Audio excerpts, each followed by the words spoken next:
Can you guys in the hearing room hear me?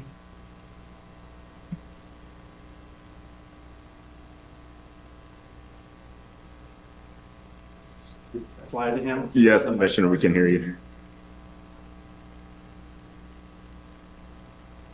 Yeah, so I'm in a hotel hallway, so I'm gonna try to stay muted and come off mute when I got something to say.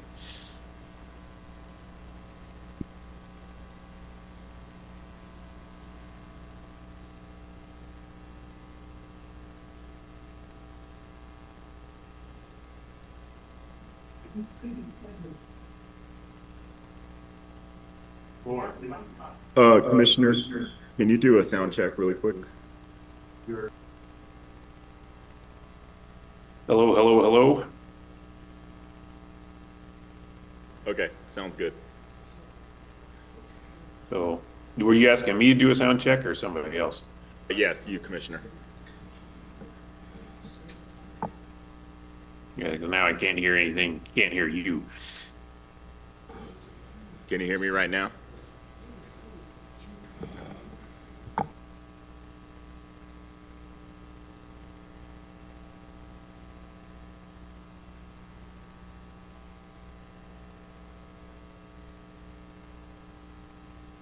Commissioner, can you hear us now?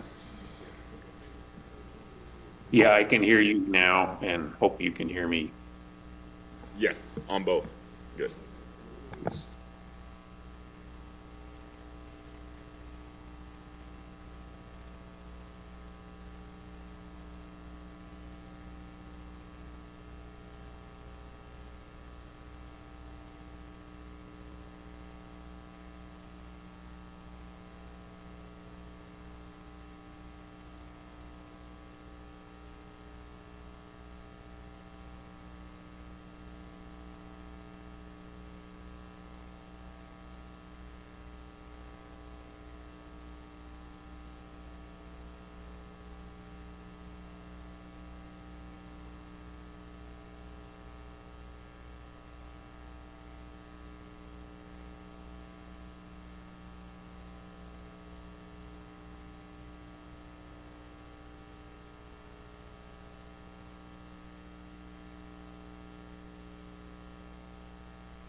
Can you remove my nameplate because I'm online, so it doesn't look like I'm an empty chair?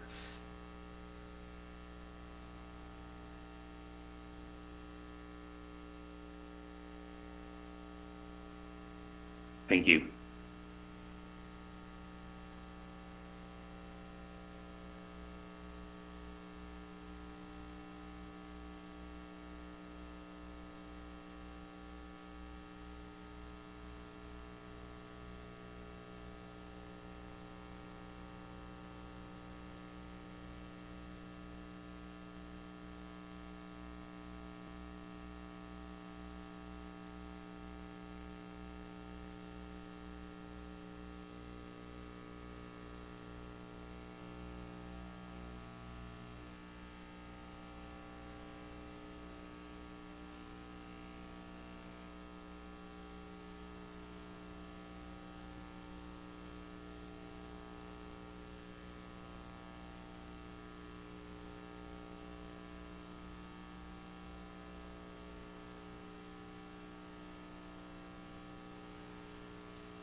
Commissioner O'Connell, can you hear me and are you ready to get started?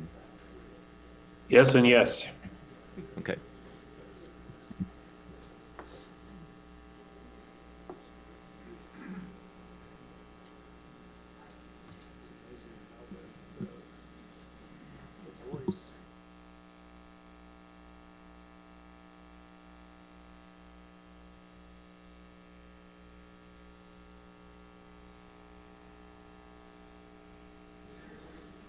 Okay. Good morning. We are going to get started now. So this is the regular open meeting of the New Mexico Public Regulation Commission on Thursday, February 12th, and it is 10 a.m. We'll go ahead and get our meeting started with a roll call. Commissioner O'Connell, Here. Commissioner Aguilar, Here. Commissioner Nybert. Present. All commissioners are present for the meeting, and you have a quorum, Mr. Chair. Thank you. We'll do the state pledge, pledge and state pledge. I pledge allegiance to the flag of the United States of America and to the republic for which it stands, one nation, under God, indivisible, with liberty and justice for all. I salute the flag of the state of New Mexico, the Zia symbol of perfect friendship among united cultures. Yeah. Commissioners, we have an agenda before us today.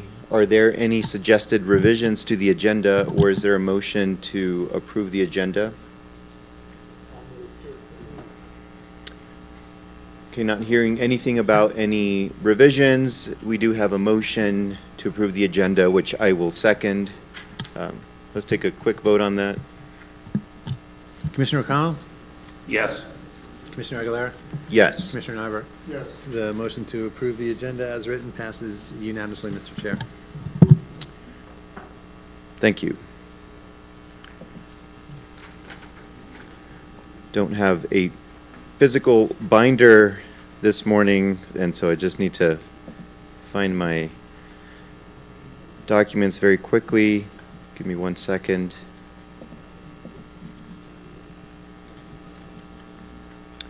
No.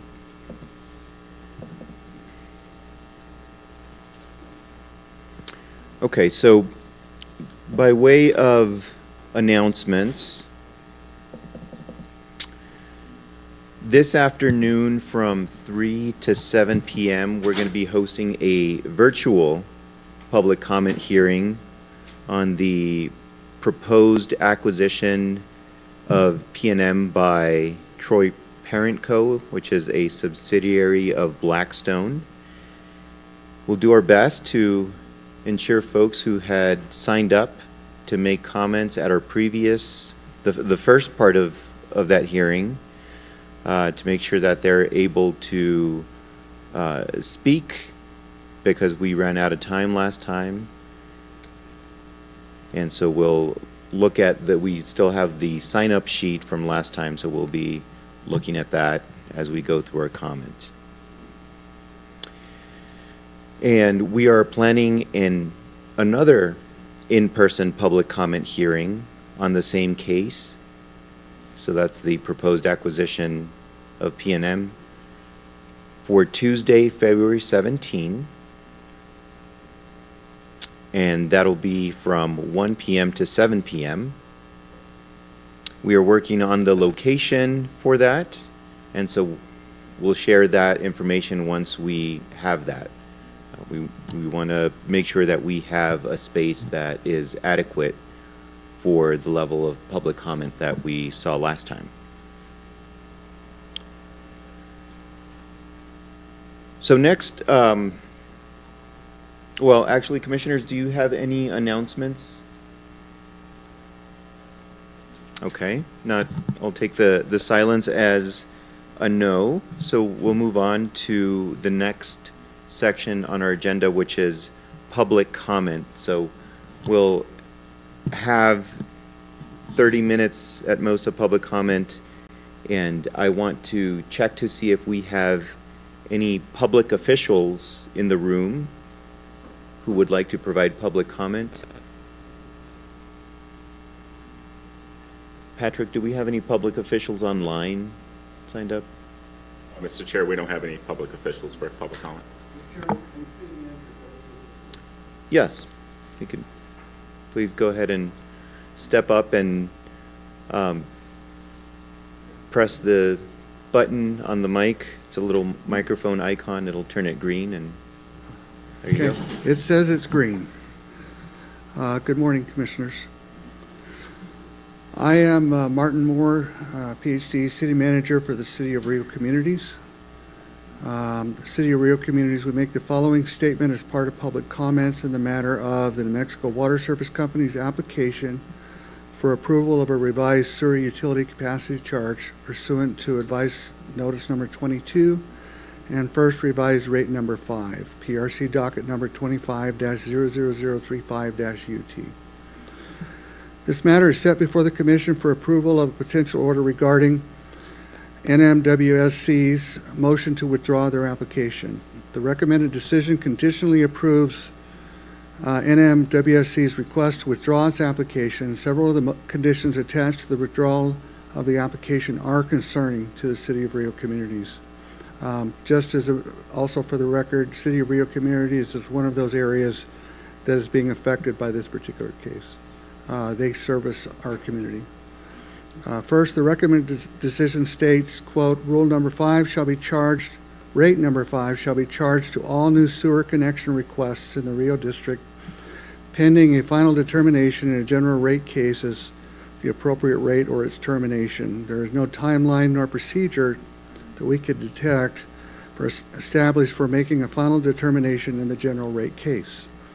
This essentially places new customers in limbo and subdivision developers that are sitting on the sidelines right now, because every new customer will not know the final cost of a new connection until after a final determination in a general rate case that has not yet been filed.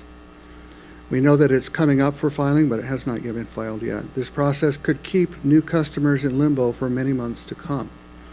Second, the recommended decision states, quote, NMWSC shall amend any special contracts for sewer connections in Rio communities to reflect the current rate number 5, subject to truing up the actual cost of connection determined in the 2026 general rate case. Similarly, if the recommended decision is adopted, new customers will face the uncertain prospect of having connection fees they thought to be firm, subject to potentially drastic increases following a general rate case that could take 12 to 18 months to complete. Third, the recommended decision states if NMWSC constructs additional capacity to serve the 240 pending residential EDU connections prior to a final determination in a general rate case, NMWSC shall provide sewer connections pursuant to rate number 5 and Rule 19 fees, providing for special contracts to address the actual costs of new connections, and these contracts will track the costs for increasing capacity and will be subject to true-up as determined in the 2026 general rate case. This provision also provides for a future truing up of actual costs of new sewer connections, leaving new customers in limbo concerning the amount of money needed to establish a new sewer connection. As previously stated, this true-up is not subject to any established procedure, time limitations, or caps. New customers are completely at the mercy of a final determination of a general rate case which has yet to be filed and which, to our knowledge, has no time frame for conclusion. As the City of Rio Communities, we do support the withdrawal of the application in concept, but not at the expense of potential new customers. To give you just a very brief context for this, potential new customers includes an attempt to try to get a Jubilee 2 into Rio Communities, which had broken ground, which is currently sitting on the sidelines. These additional costs are raising significantly the potential costs that are driving and holding the market out. We have 2 additional subdivisions that are waiting and the preparation of a 3rd subdivision that is currently waiting, in addition to approximately 100 fill-in lots where we have been informed that the individuals that have purchased those lots are holding off because of the uncertainties in relationship to these rates and the high levels of the current contracts. It's putting a significant economic impact on the City of Rio Communities. We support it in concept. We feel that new customers should not have to wait for the conclusion of a not yet filed rate case, and we ask you to take into consideration these issues also so that our landowners and developers can have some level of security and finality concerning fees to be assessed in conjunction with new sewer connections. We are asking that the return to rate number 5 not be circumvented by the use of special contracts under Rule 19, particularly in our community. And thank you. Those were my comments. Thank you for your comments. Next, I want to check to see if we have any comment on the items that we have on today's agenda. We'll prioritize those first. Okay. Patrick, do you know if we have any comment on the items we have on today's agenda? For online, we don't, Mr. Chair. Okay. Now I want to check to see if we have any in-person comment on any other items. We do have a few. So, Miss, we'll go ahead and start with you. Looks like the microphone is already on for you. So. Convenient. Thank you.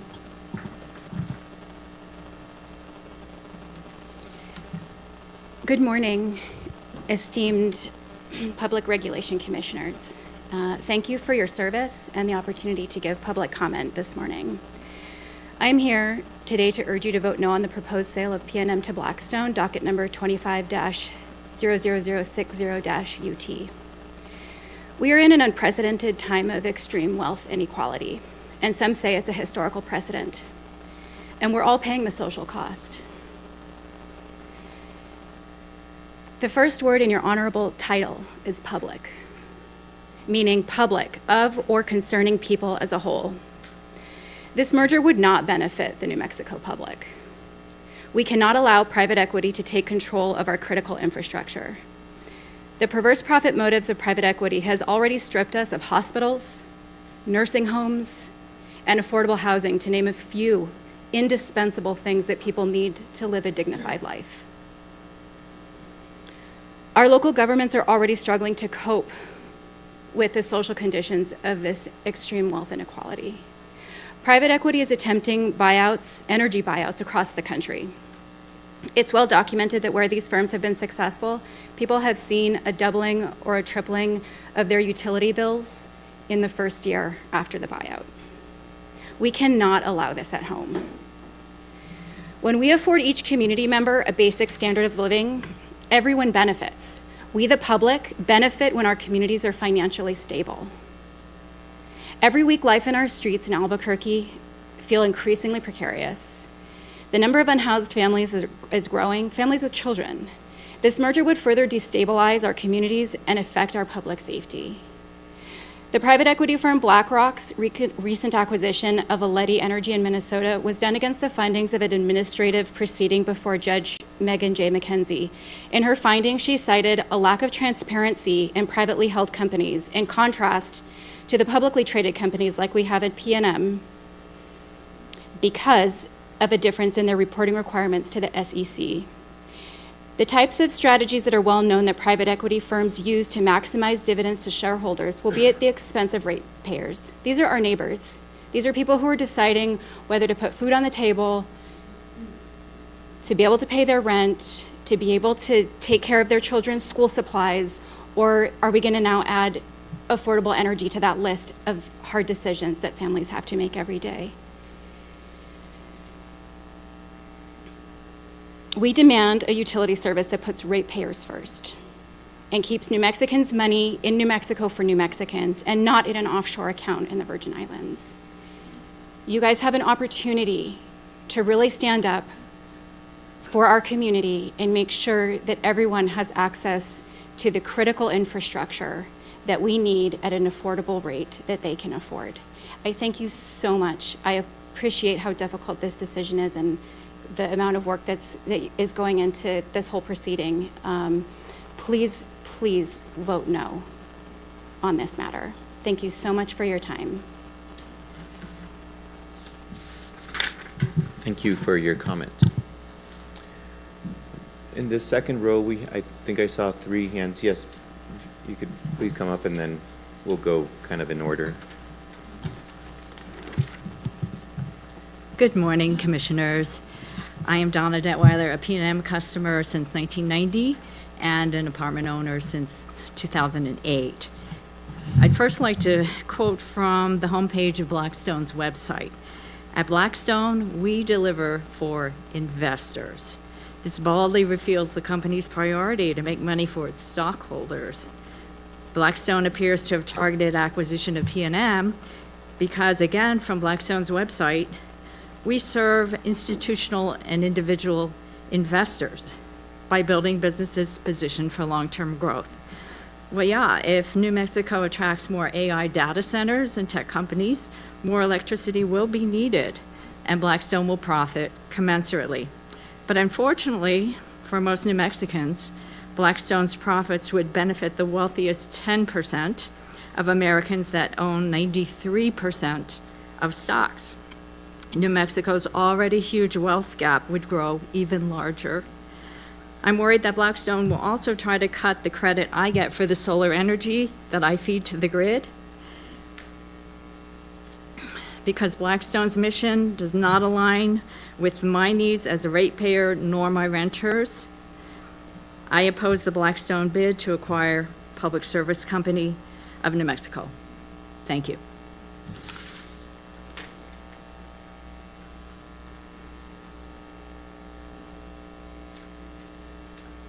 I don't have a printer, so I'll be reading from this.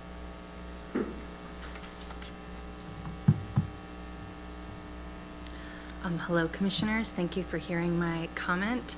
My name is Sarah Bradley. I'm a ratepayer and homeowner in Albuquerque, and I'm here to urge you to vote no on the sale of PNM to Blackstone, docket 250060 UT. Last week, I joined the 3-hour public comment regarding PNM over Zoom, listening to members of this community with great admiration. People came with loads of research and well-reasoned, morally sound, data-driven arguments, nearly all of which landed vehemently against selling PNM to Blackstone or any private equity firm. My count was 60 people vehemently against and 4 people in support. Others had the tally for against count even higher. There were 150 people in Zoom who were not able to give their comment and who were also very active in the chat in their response to speakers. These were scientists, business owners, young and old, lifelong residents, Native representatives, covering all aspects of this deal.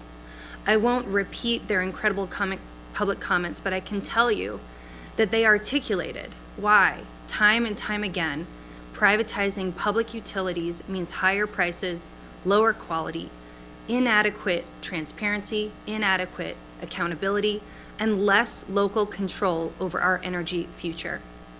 They articulated why Blackstone was a hard no, and why New Mexico's energy should be in the hands of New Mexicans, full stop. Now, my fellow community members shared in superb detail why this sale is not in the interest of New Mexico from any angle. They poured out their hearts and their minds pleading with you, because if this happens, we cannot go back. There is no undo button for this decision. And yet, I can't help but worry that you won't listen to this incredible majority and represent the will of the people. Please, don't prove my cynicism right. Don't ignore the public opinion on this. Please don't listen to lobbyists instead of community members. Don't act as if nobody gets it like industry or private equity does, as if 95% of New Mexicans can't possibly understand their own interests or the mechanisms of greed, monopolies, and capitalism, or see through propaganda and false promises. Don't act as if we are just dreaming up some hysteria that isn't rooted in reality. The people talking to you know what's best for them and their future, and it is not this deal. They understand what's at stake here. I understand what's at stake here. We understand the dangers, the costs, and the dollar signs behind the rhetoric.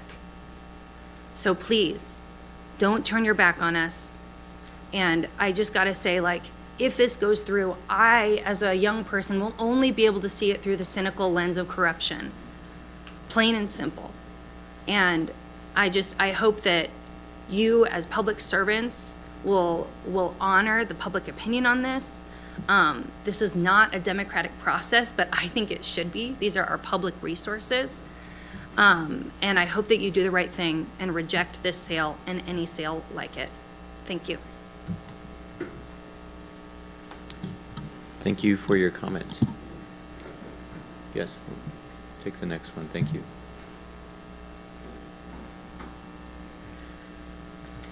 Good morning, Commissioners. My name is Megan Yukas. I moved here from Texas recently, and as I'm sure you all know, 5 years ago in Texas, we had a winter ice storm where several hundred people lost their lives. Maybe it was up to 1,000 people who lost their lives. I personally also lived through this. It was 45 degrees in my apartment because we did not have power for maybe 60 hours. So I just want to say that I oppose the proposed merger of PNM with Blackstone, just because in Texas, Texas is not connected to the rest of the electrical grid because they didn't want to be regulated, and they had been told for years and years that they needed to winterize the grid and they needed to prepare for emergency winter weather, and they did not, and there was not any accountability for that. No one went to jail, no one lost all their money or anything over all these people getting killed. And I think that in New Mexico, there's still, there's a chance, like, as someone else said, that can't really be undone if we end up in that place where Texas is. And, Blackstone has so much money, they have so many lawyers. I read that they are already breaking the law, they're already telegraphing to y'all that they don't intend to follow the law and they don't intend to follow the regulations. And, the law is what it says on paper, but they have all this money, they have all these lawyers, and they have all the time in the world to litigate. And it's just the asymmetry of power could mean that the law is not actually being applied. And I don't want for New Mexico to go in the direction that Texas has. Thank you for hearing my comment. Thank you for your comment. Do we have any other comment in person? We do.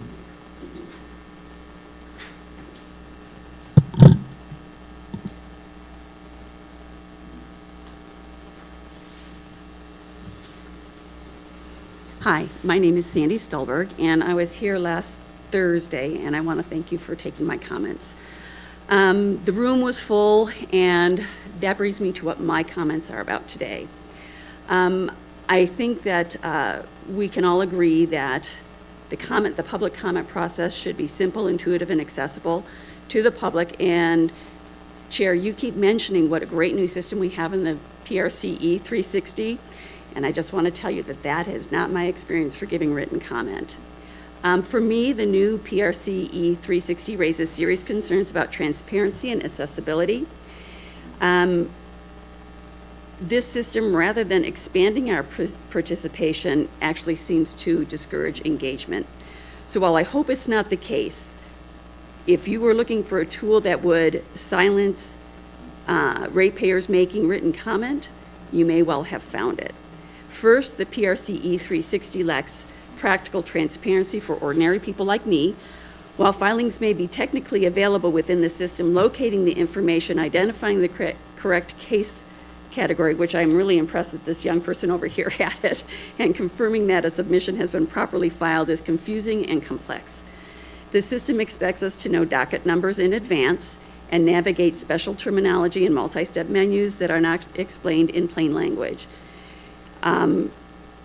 In order to find the docket number, I had to go through 7 pages to find it. And then I'm like, this is crazy.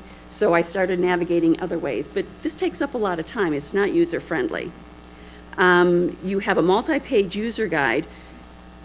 So you go through it, but there's no hyperlink. So you find what you need, but then you have to figure out how to navigate back to that page. This complexity at best discourages, or at worst excludes members of the public attempting to participate in good faith. Fortunately, I'm very dogged. Second, the procedural requirements for submitting written comments is burdensome. The system requires multiple navigation steps, document uploads, which a lot of people don't know how to do, formatting awareness, and finding that dang submit button. It's a little green button. You have to scroll down. You have to know that it's there. Then you have to find it. Then you have to hover over it before it finally tells you that it's submit. Can you tell I'm annoyed? For individuals who are not experts, that don't have technical proficiency or reliable internet access, which is a real problem here in New Mexico, these requirements create barriers to access. Again, I think we all agree that the public comment process should be simple, intuitive, and accessible. Third, and maybe most concerning, is the timing of this rollout. The implementation of this new and unfamiliar platform coincides with an extremely consequential case. That's what I was here for last Thursday. Introducing a new system during such a historic and high-impact proceeding creates significant risk to public access and confidence. When you have a rollout of new technology, it will involve learning curves, technical difficulties, and user confusion, which I certainly had. And so launching the PRC 360 at the same time as a landmark case, one with profound economic and public interest implications, undermines public trust and raises legitimate questions about whether participation has been unintentionally restricted at a critical moment. The cumulative effect of these issues is a system that creates barriers, whether intended or not, to meaningful public participation in a proceeding of extraordinary importance. The Commission's legitimacy depends on transparent, accessible, and fair processes, especially when decisions carry long-term questions for New Mexico ratepayers. Therefore, I respectfully ask that you conduct an independent review of the PRC 360 to see whether it is accessible, usable, and public, and that there's public transparency. I ask that you simplify the written comment submission process to reduce unnecessary procedural barriers, ensure that alternative submission methods remain equally accessible and prominently politicized, and assess whether the timing of the platform's rollout during a landmark proceeding has compromised the public participation, and then to take corrective actions as necessary. There's one other thing that I would just like to mention is that I was astounded by how many people were here last week, and I think maybe you were caught off guard too, but this is a public comment time, a public venue, and I was restricted from being able to take photographs. And I think in a public comment session that that's not appropriate. Thank you for taking my comments. Do we have any other in-person public comment? Okay. Patrick, do we have anybody online for public comment? I think we could take a couple of more comments if we do. Mr. Chair, we don't have anyone online for public comment. Okay. Well, thank you. Then that concludes our public comment section of the agenda. The next item is approval of prior meeting minutes. Commissioners, we have minutes for a regular open meeting held on January 29, 2026. Are there any edits, or is there a motion to approve those minutes? Mr. Chair, can I interrupt for a second? Sure. The agenda that I'm looking at has, lists the minutes for the January 21st special open meeting as the minutes to be approved today, and those are not the minutes that are in board effect. There's no minutes in my hard copies. So unless your agendas are different, I think this is the agenda that we posted. So what I would suggest is that we wait until the next open meeting to approve the open meeting minutes from January 29th. Mr. Chair, in light of that, I did review the 21st minutes, and I would move that we approve the January 21st special meeting that we had. Yes, okay, so with that correction that we're looking at January 21st, I don't know why this paper says January 29, but yeah, those I believe from January 21st are the correct minutes. We'll go ahead and then we have a motion. I will second. Is there any discussion on the approval of those minutes or the motion to approve those minutes? I'm not hearing any, so we'll take a vote on it. Commissioner O'Connell? Yes. Commissioner Aguilera? Yes. Commissioner Nyberg? Yes. The motion to approve the minutes for the January 21st, 2026 special open meeting passes unanimously, Mr. Chair.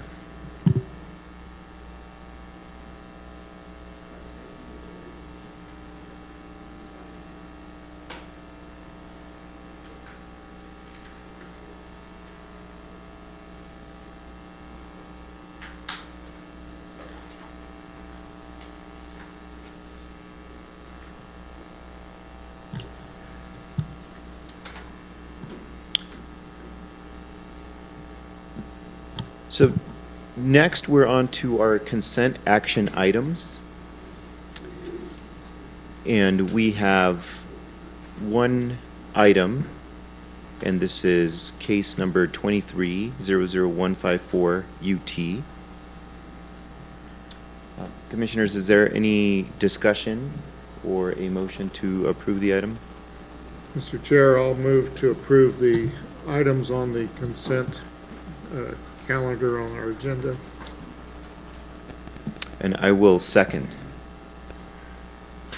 Is there, Well, I already asked about discussion, so we'll go ahead then and take a vote on the consent action items. Commissioner O'Connell? Yes. Commissioner Aguilera? Yes. Commissioner Nyberg? Yes. The motion to approve the items on the consent agenda passes unanimously, Mr. Chair. Okay, thank you. So now on to our regular action items. The first item we have is docket number 2570 UT. And this is a petition for variance that will be presented by OGC's Russell Fisk. Good morning, Mr. Chairman, Commissioners. This matter comes before the Commission on the amended petition filed by the Coalition for Community Solar Access, New Mexico Energy, Minerals, and Natural Resources Department, Prosperity Works, Coalition of Sustainable Communities New Mexico, Grid Alternatives, and Vote Solar. The petition seeks a variance from the Community Solar Rule, specifically Section 11 of the rule concerning the statewide capacity cap. The petitioners asked the Commission to waive the requirement that applications processed as part of the Commission's initial selection of projects be subject to the initial statewide capacity cap of 200 megawatts, to allow 100 megawatts of waitlisted projects to proceed to the queue of selected Phase 1 projects, and review the statewide program capacity cap to add additional capacity or allow for reallocation of the cap. The petition is based primarily on the petitioner's claim that, due to recent changes in federal law, subscriber organizations are in danger of missing out on federal tax incentives applicable to solar projects. Specifically, the petitioners claim that changes made to such incentives, including the addition of a set of deadlines for qualifying for such incentives, has created urgency such that an additional 100 megawatts of Phase 1 projects, namely the waitlisted projects, should be moved up to the group of selected projects so that they can proceed and stand a better chance of being able to take advantage of the tax incentives. Staff and certain subscriber organizations supported the petition, while PNM and EPE opposed the petition. Certain other subscriber organizations, including OE Solar, opposed the petition. As of yesterday, there were 3 proposed orders, 1 from each commissioner, all of which would deny the petition. This morning, Commissioner Nyberg joined in on Commissioner O'Connell's proposed order, adding a few revisions, so I circulated that this morning. Commissioner Aguilera's proposed order differs from the other commissioner's order insofar as Commissioner Aguilera's order would state that the Commission intends to complete the pending rulemaking concerning potential amendments to the rule by July 1st and plans to complete a second RFP for new projects limited to 100 megawatts under the amended rule before the end of the year. Both orders would deny the petition on the grounds that the variance is not in the public interest and because the situation described in the petition does not necessitate the variance. And with that, I will take any questions. Thank you for the presentation. And so just to clarify, the version that you described, that the one that deviates from what I was recommending, the difference there is that I included in my order a language that explains that the Commission would open another tranche of 100 megawatts that is within the currently existing 300 megawatts by July 1st. And so that process that I suggested is the difference. Well, and just a correction there. But the July 1st deadline would be the deadline by which the rulemaking would be completed, but the second RFP for 100 megawatts would be completed by the end of the year. Yes, yeah, thank you for that clarification. Okay, yeah, I understand and I can explain what I was thinking there. I think that there are valid reasons stated in the petition for being more expedient, and namely the federal incentives that will be expiring. I also agree with the comments by Affordable Solar and OE Solar that explain that we are well on our way with a rulemaking, and that relying on submissions in response to a new window that follows the new rulemaking whenever we have that is a better option and still accomplishes the goal, the intention of the petition, which is to help some of these projects move quickly enough to give them an opportunity to avail themselves of the federal incentives that will be expiring. I think opening up another 100 megawatts strikes a reasonable balance, because it's, well, for one, it's what the petitioners requested in this variance. And secondly, it is not 200 or 300 megawatts worth of projects that would potentially overwhelm the administrator and their evaluation of those proposed projects.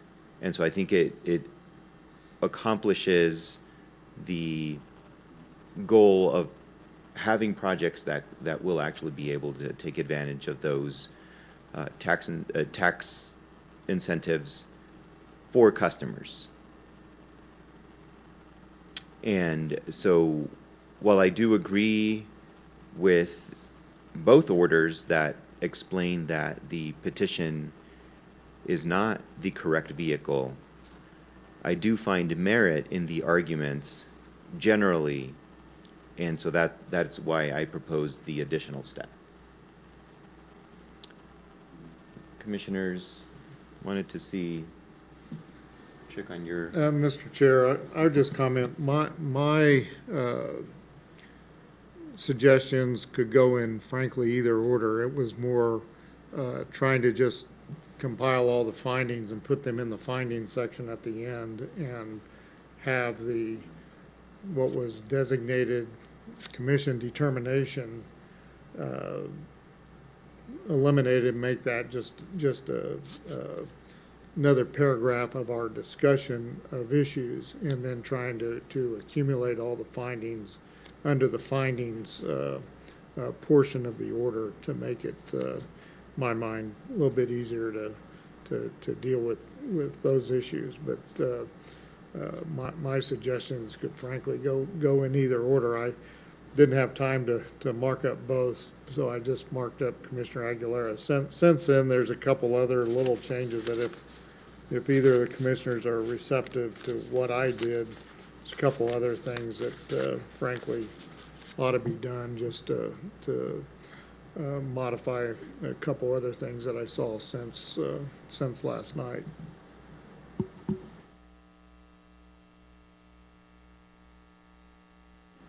Commissioner O'Connell? Yeah, so I appreciate what you said, Chair. I don't think, there is merit to continuing this process, and the next RFP is part of the process, and it's coming. I don't want to complicate things by getting too far down the road before we've honored the rulemaking process that's going on right now. The rulemaking process that's going on right now does affect Section 12, which is how projects get added to the queue. We have the existing list of projects that have been approved. Some of them are online. Some of them are getting built. Some of them are not. We have a wait list. And then now we're talking about throwing another RFP on top of that pile before we've gone through the rulemaking process. So I'm not saying there isn't merit to doing an RFP in the future.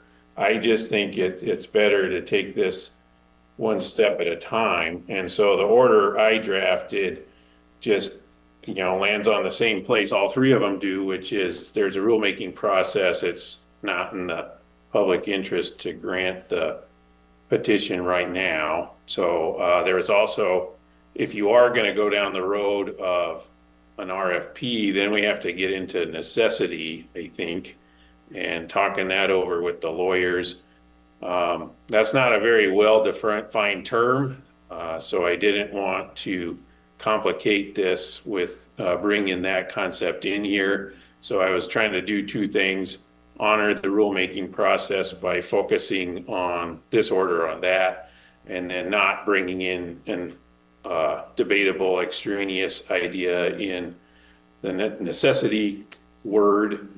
So that's where I went to. And then I looked at what Mr. Fisk provided this morning, the comments from Commissioner Nybert, and I also don't think we should be adding paragraphs 45 and 46 from what came in last night. Not that I disagree with those, but for me, those land squarely in the category of the consideration, the range of things I'm thinking through when I decide how to propose an order or not. I don't think they're statements that the commission should be making in this order. So anyway, with what Russell sent this morning, I'd be happy to vote for that if we deleted paragraphs 45 and 46.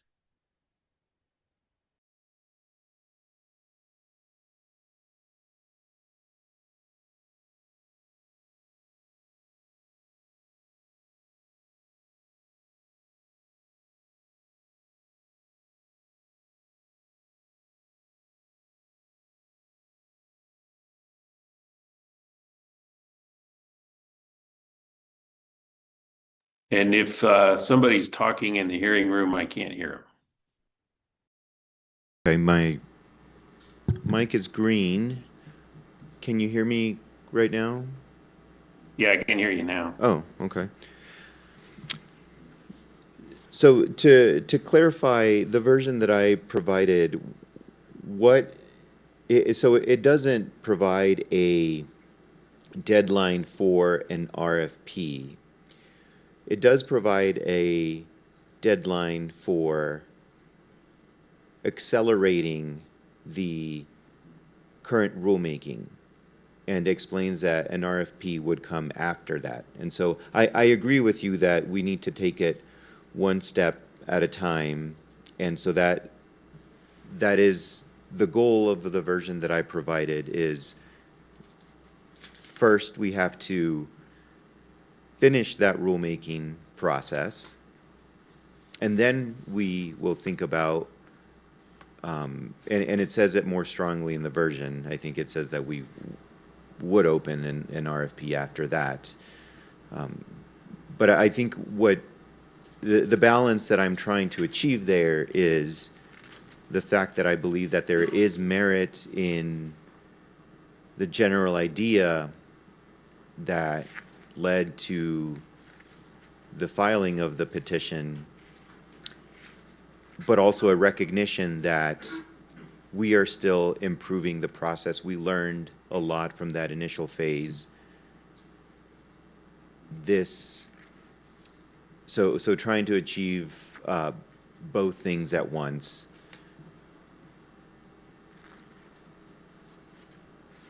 Yeah, I have no issue with setting a deadline for the NOPR and understand why you're an advocate for that.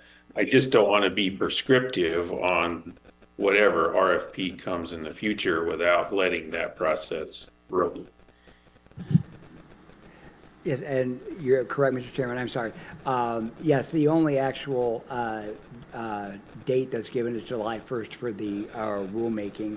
I know that I discussed with you the possibility of getting the second RFP done by the end of the year. But you're right, it doesn't actually say that. It says the commission finds that conducting a second expedited RFP is likely to result in an approved selection process that should not require significantly more time to complete. So you're right, it doesn't actually say exactly what that deadline will be.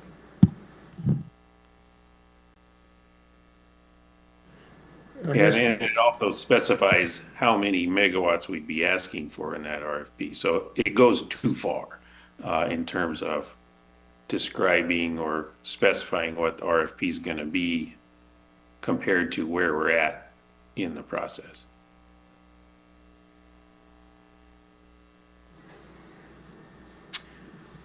Yes, it does specify the amount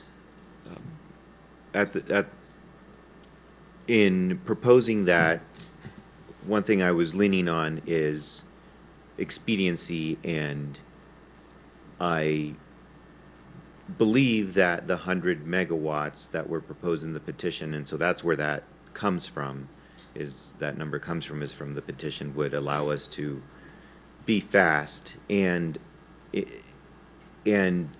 evaluate the projects correctly while still allowing those projects to qualify for the federal incentives. I also would be happy to eliminate that. I understand that it could be a decision that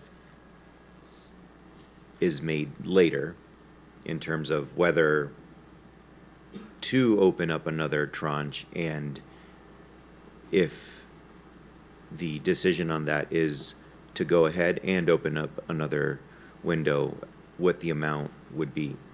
I think that could be left out of this order, or the one that I proposed.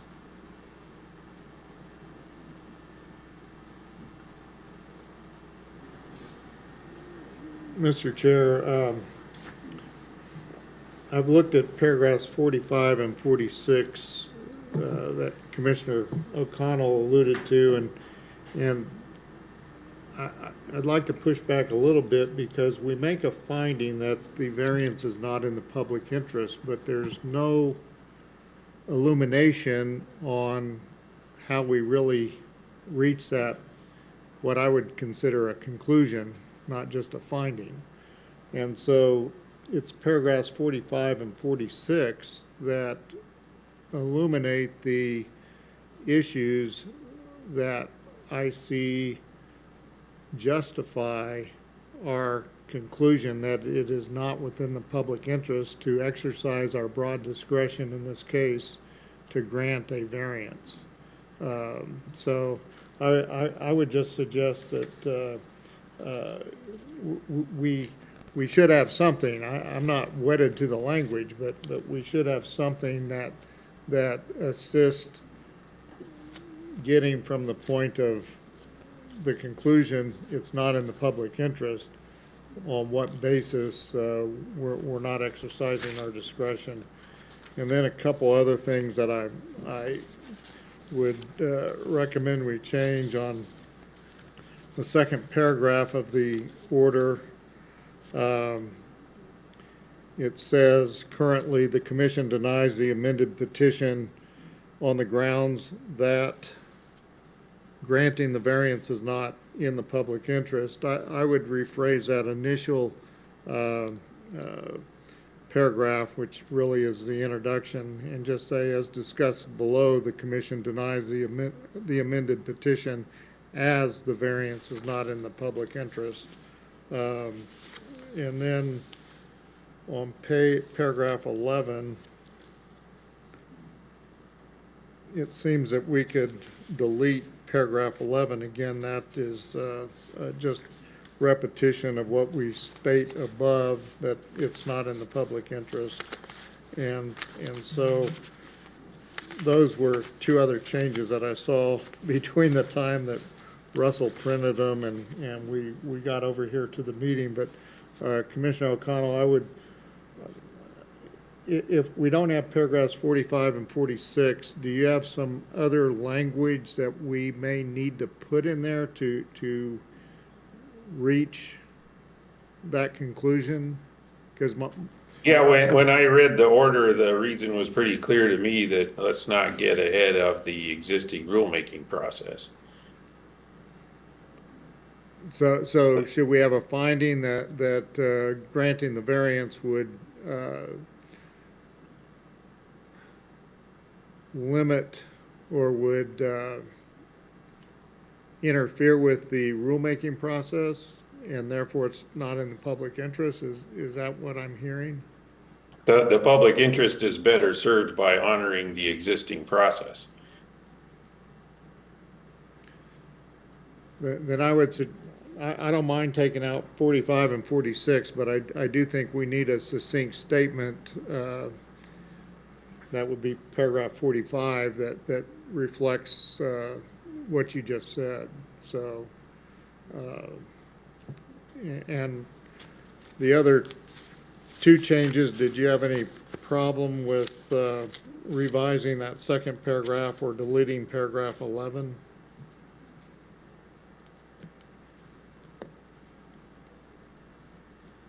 Well, yeah, I mean, that was part of why I didn't think we needed 45 and 46, because we said it about 3 or 4 times before we got to the end, but.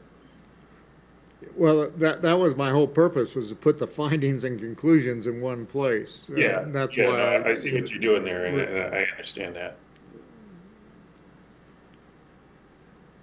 So are you in favor or not in favor Well, of? I mean, apologies, I'm not there in person. I'm at the Right. NERC Board of Governors meeting, and so just being remote makes it difficult for me. But here's just summary of what I heard. A order that's reachable is if we leave in the deadline for the existing rulemaking process, and that's the response to the good arguments that are made in the joint motion, say that the joint motion is not in the public interest because the public interest is served by honoring the existing process, and then, trimming out stuff that's in addition to that. I would totally vote for that order. Okay. Like, Well, I don't want to specify the future RFP right now. okay, I don't think we need to say there is going to be a future RFP because, we've got capacity approved, and if it doesn't get filled with the existing projects, we're definitely going to have to issue a new RFP. okay, Mr. Chair, I'll make a motion then that I think captures what Commissioner O'Connell just stated with my additional changes. So I would move, Mr. Chair, that we accept the order denying amended petition that was drafted by Commissioner O'Connell with the changes that I submitted, with the exceptions of paragraphs 45 and 46, which will be deleted. That we rephrase the second paragraph to read, as discussed below, comma, the commission denies the amended petition as the variance is not in the public interest, period. We delete paragraph 11, renumber the paragraphs, which would then mean that a new paragraph 44, if I'm counting right, we deleted one, so paragraph 44 would then capture the essence of what Commissioner O'Connell just stated regarding the existing rulemaking process. Should be honored and not upset, as that is in the public interest. And Russell, you can probably word that a little better than I just enunciated, but that would be my motion. Well, I think what that leaves out is the deadline for the existing rulemaking process, doesn't it? Oh, it's not already in your order? I don't think so. No, it's not. It's only in Commissioner Aguilero's order. Then part of the motion would be to add to add the deadline wherever you would find it to be appropriately added. Now, I could state that as being the commission plans to complete the pending rulemaking by July 1st. That would be a question for Commissioner O'Connell. Commissioner O'Connell, so I'd be adding wherever it's needed. The commission plans to complete the pending rulemaking by July 1st. Yeah. Okay. Okay, then that would be part of the motion.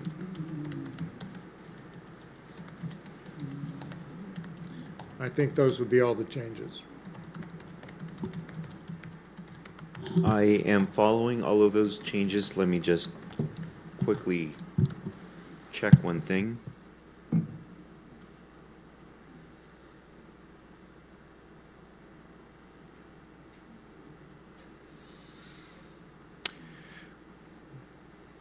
One other thing that I had added in my version was more support from the joint opponents. So this is Affordable Solar and OE Solar and some of the arguments that they made. So I summarized some of their arguments in a new paragraph that I had added, which was 20 in that version.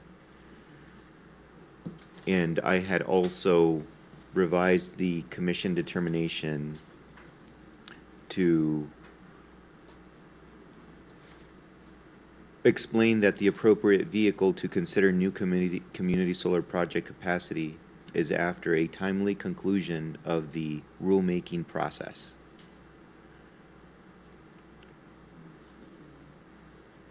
And then it says, given the progress in the pending rulemaking proceeding, the commission finds that the variance requested is not necessary.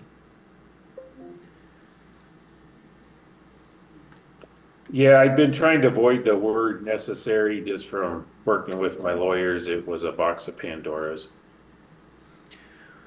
Well, the standard is asking whether the variance is necessary. Whether That's like one of the four yeah. tests there, and I think if it's public interest, we don't have to get into an argument about that. Commissioner O'Connell, can I clarify something? So if we were to adopt this morning's order, but within the findings and conclusions, only eliminate 45 and 46, that would still have a paragraph 44, what's currently 44, that says the changes that a variance would allow do not necessitate the granting of a variance requested by the petitioners. So would you want to get rid of that as well? Well, I saw that this morning and I was gonna debate it this at the meeting, but I'm just explaining where I was at on that, and I wanted to keep the order, make it communicate as clearly as possible. So let's, not bring in other issues, ironically, if they're not necessary, but. So Commissioner O'Connell, would you want to eliminate that paragraph? Well, this is one of those things where I was relying on the advice of my attorneys, and you had a robust conversation with Mac Lee about that. So rather than giving me the question, I'd like to hear your analysis. Well, I think that our rule does use the word necessitate. And as McLean was pointing out, that's a really high standard. It is in our rule, but I'm sure we've granted variances before where they weren't absolutely necessary. And so, I think that's why McLean, and I understood why he wanted to do that, wanted to avoid making the decision at all on that question. Now, the language that that Commissioner Nybert would use, sorry, I have to find it. So, the language you had, Commissioner O'Connell, was the commission finds that the petitioners identified changes in circumstances, namely changes in federal law relevant to the variance requested However, these changes, however, it is not clear that this situation, necessarily, you know what, it's hard for me to tell who did what. But basically, your version would have said, it's not clear that the situation necessitates a variance, whereas what Commissioner Nybert has would be, such change in federal law does not necessarily compel the commission to exercise its discretion in granting a variance. I think either way is okay, because it's sort of, it doesn't, you know, I think either way you're kind of saying, and I think because Commissioner Nybert's language says our discretion, it doesn't apply it as a really strict standard. But then in the paragraphs at the end, you still have 44 saying, changes that a variance would allow do not necessitate the granting of the variance. So I don't know if you would want to keep that in there. It's fine with me to have that in there because the discussion gives a softer touch to it. But either way, it's fine with me.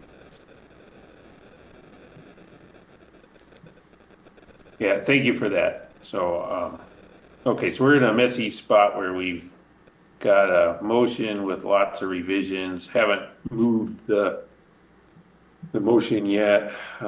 So I guess apologies again, it's difficult for me to track all this stuff. Could somebody summarize the motion and so then somebody can second it? Well, the motion is, Commissioner O'Connell, the motion is to approve your version of the order with my additional edits that were distributed this morning, to delete paragraph 11, to slightly revise the second paragraph in the very introductory part. I can read it again if you would wish. To add the deadline that you suggested. We're removing paragraphs 45 and 46, but we're adding a paragraph to deal with the existing rulemaking process.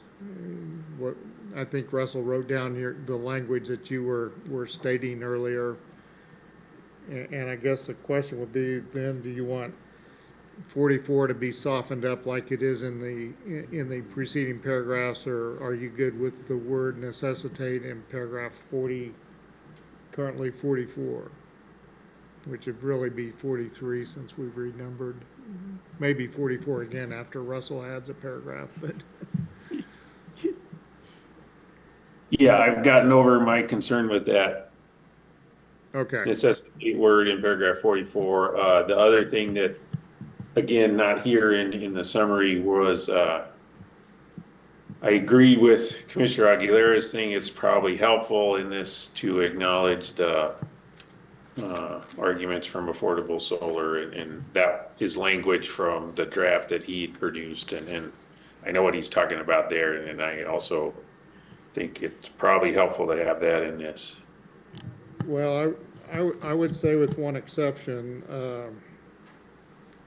the last paragraph 23 of Commissioner Aguilera's order says, the last sentence would read, given the progress in the pending rulemaking proceeding, the commission finds that the variance requested is not necessary.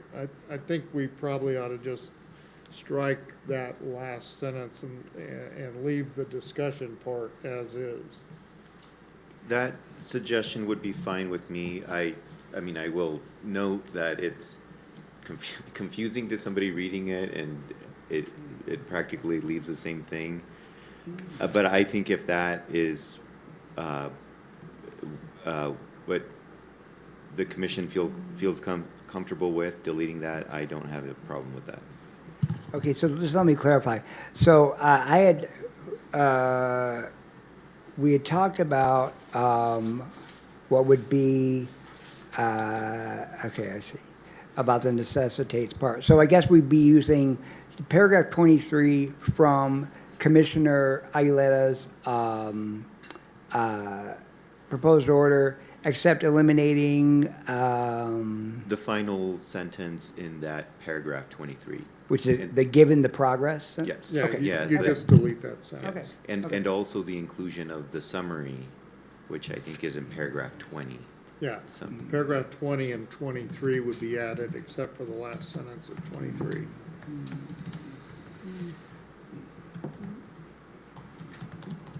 Okay, so based on that, I will second the motion. And assume Russell is catching it all. Yes, I got it. Sorry. Is there Thank any you. further discussion? Okay, I feel comfortable, with those revisions as well. Russell, if you have a question, I think you could reach out to any of us. It sounds like we're on the same page about what the changes would be. And so I think Yes. we are ready for a vote. Commissioner O'Connell, Yes. Commissioner Aguilar, Yes. Commissioner Nyberg. Yes, The motion to approve the order as described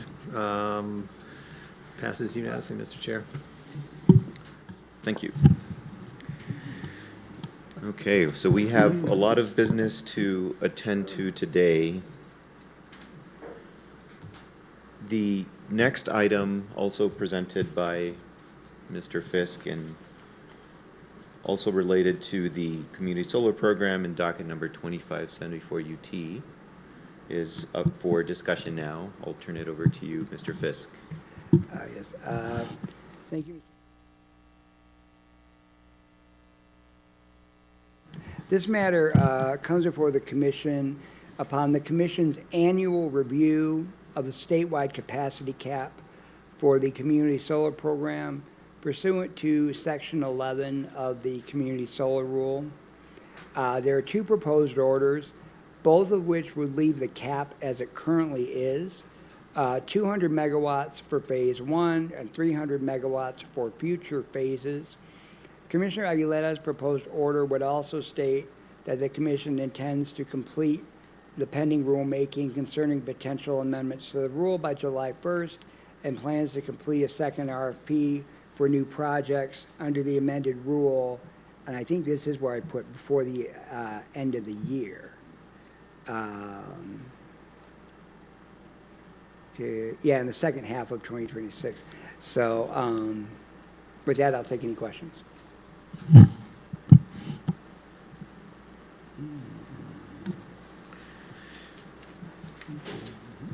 So I think just for general discussion, so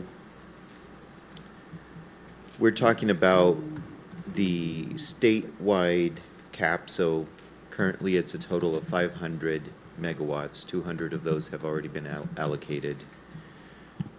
And as I expressed during the discussion of the last item, I don't think that the cap needs to increase beyond that. I also think that if the commission were to issue an RFP, it could issue an RFP for some capacity other than the 300 megawatts, so less. It could be 200, 100, some other number, depending on the circumstances when that decision is made. So I agree with the order that that the commission should not revise the cap currently, as it currently exists. Yeah, and happy to talk about the other edits. So one of them was the rulemaking being conducted on, or rather setting a deadline for when we intend to conclude that rulemaking. And then there's language about the RFP, which I anticipate we will discuss as well. Commissioners Nyberg or O'Connell, do you have any discussion?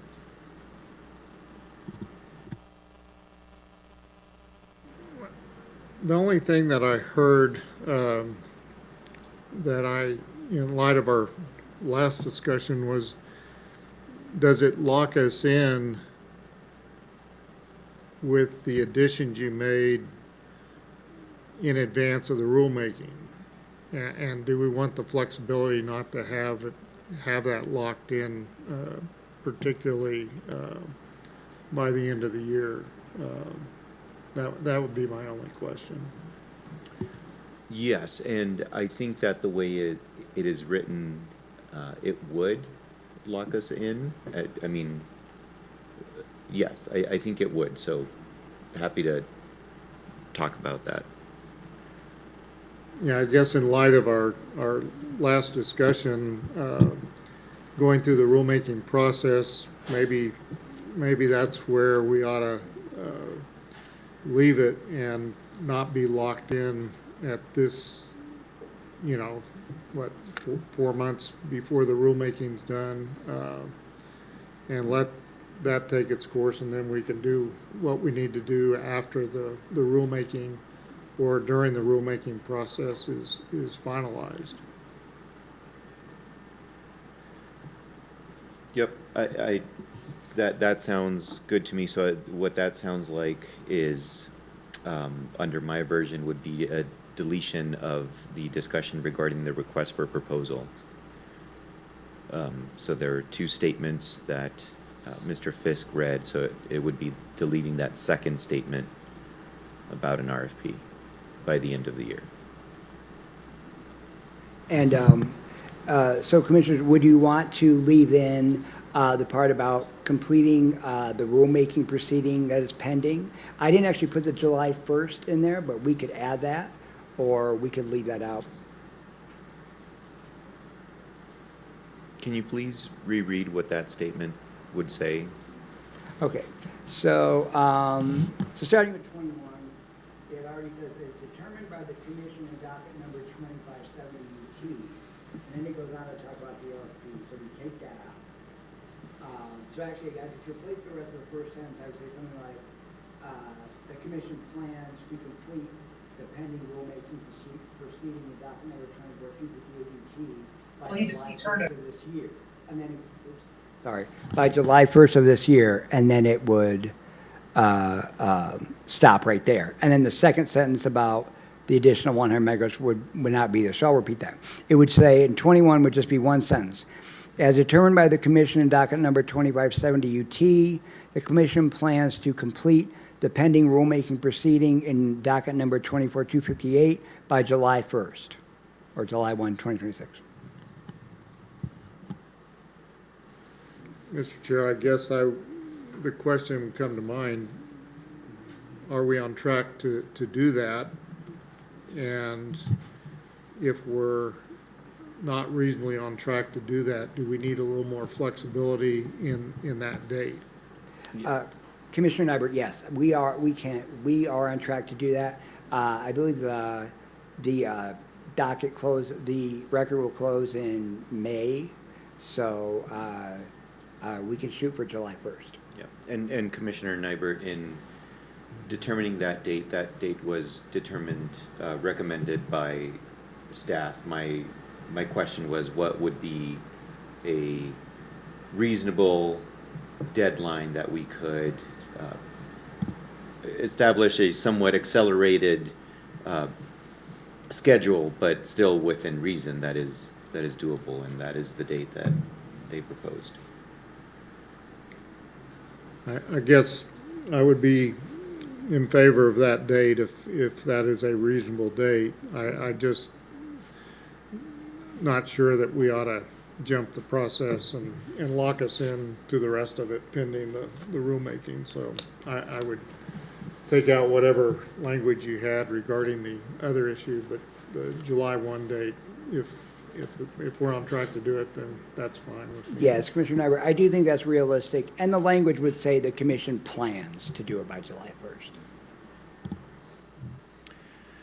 With those revisions, I move to adopt the version of the order that includes a mention of the rulemaking and our intention, our plan to complete it by July 1st. I'll second. We're ready for a vote. We have a motion in 2 seconds. Can we get a third? Commissioner O'Connell, Yes. Commissioner Aguilera, Yes. Commissioner Nyberg. Yes. The motion to approve the order, as referenced by the chair and with the revisions discussed, passes unanimously, Mr. Chair. Thank you. The third item on our agenda is docket number 25-8 UT. And again, we have Mr. Fisk here to present this one. Thank you, Mr. Chairman, Commissioners. So this matter comes before the Commission for the consideration of an order issuing a notice of proposed rulemaking, proposing a new rule that would be a special rule for interconnection of generation facilities up to 10 megawatts, applicable only to rural electric co-ops. The proposed new rule, which would be at 17.9575 NMAC, is the rule that was jointly proposed by staff and the co-ops in their joint report. That's Exhibit A to the order, that proposed rule. The order would also propose minor amendments to the existing interconnection rule, 17.9568, to expressly exclude rural co-ops from that rule. That's Exhibit B. The schedule in the order would have written initial and responsive comments due in April, with a public comment hearing on April 30th, and the record would close on May 7th. And with that, I will take any questions.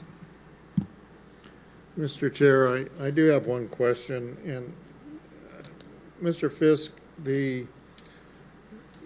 when I read this, it looked like it was dealing with one issue, but when I read it, it actually deals with, in addition to a proposed rule, it has amendments to another rule.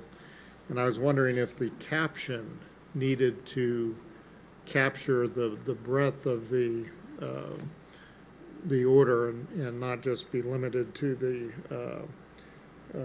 interconnection rule, but also capture the amendments to the other rule. That's a good point. I did consider that, but I think because the order, the caption says, in the matter of the potential adoption of an interconnection rule applicable to rural electric co-ops, both of the Exhibit A and Exhibit B both concern that. They're both in that matter. One is the actual new rule, but the other concerns that. So I think if I'd been more specific and put in like the actual 17.9575, I think it would be too specific. But I think this is general enough. Okay, that answers my question.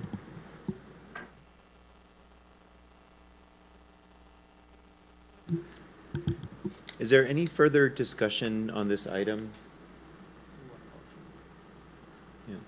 Mr. Chair, I would move that we approve the order issuing notice of proposed rulemaking in docket number 25-8-UT as presented.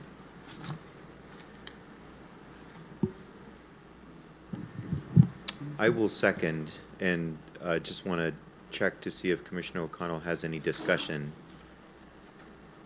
No, I was happy with the order and appreciate Okay, Commissioner Nyberg's question. I'm ready to vote. okay, we'll take a vote on that. Commissioner O'Connell, Yes. Commissioner Aguilera, Yes. Commissioner Nyberg.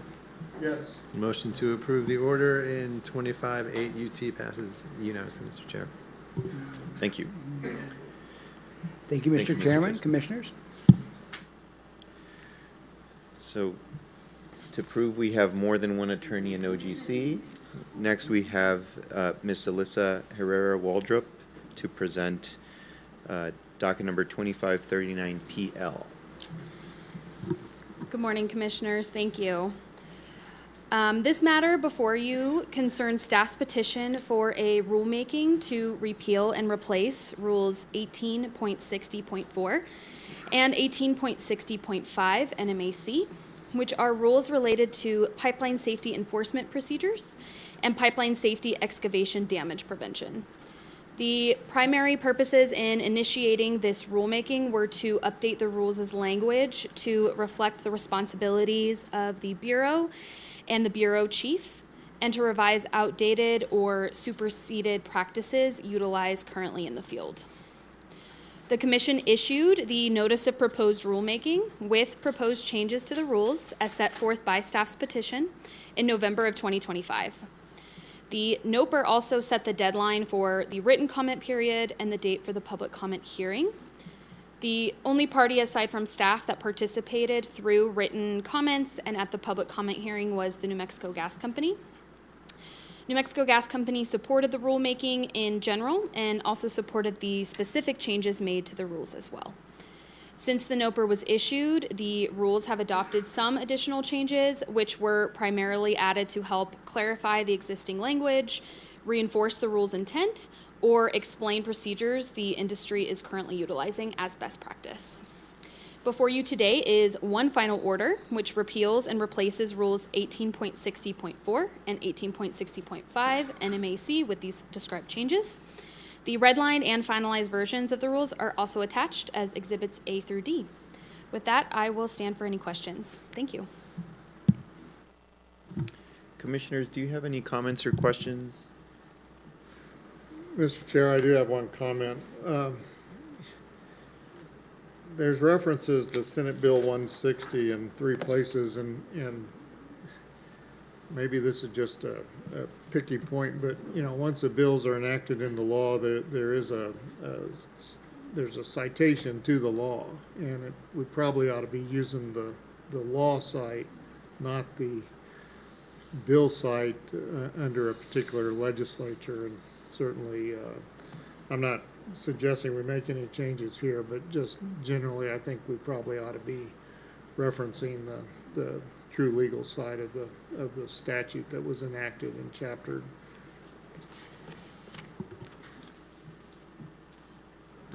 And if there's nobody else, I'll make a motion. Okay. Mr. Chair, I would move that we adopt the final order repealing and replacing rules in the docket number 25-39-PL as presented. I second. Is there any discussion?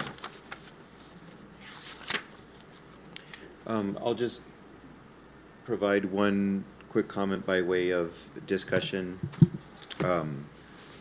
This was not a controversial rulemaking, but I wanted to thank OGC and also Mr. Montoya for the work that they did here. It was, throughout the process, it was very well organized, and I felt like I was informed the entire time. And I thought, Ms. Waldrop, that you did an excellent job leading this. So congratulations on this rulemaking, and thank you for your work on it. Thank you. So I think we're ready for a vote, and then want to talk about something related as well. Commissioner O'Connell? I'll vote yes and echo what the chair just said. Lack of controversy doesn't mean lack of substance. This is a good example of that. Commissioner Aguilera? Yes. Commissioner Nyberg? Yes. The order to approve the rulemaking in 2539 PL passes unanimously, Mr. Chair. Thank you. Thank you. Before we move on to the next item, and while we'll have the right audience, I want to take a pause to recognize a member of our family who recently passed, Mr. Zane Ward, and he retired last fall. I think it was around August, and he sent the agency an email, kind of a note with some pictures and a story. He clearly enjoyed working here, and we'll miss him. Thank him for. I went back to that note, and just want to thank him for that little gift that he left. So that was nice.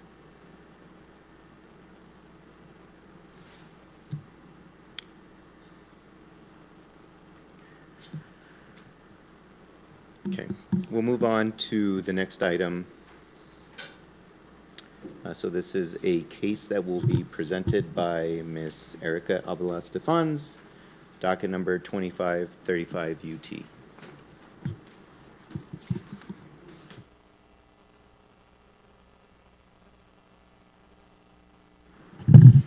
Good morning, Mr. Chair, Commissioners. So before you today is an order regarding New Mexico Water Service Company's motion to dismiss and withdraw its application for a rate increase.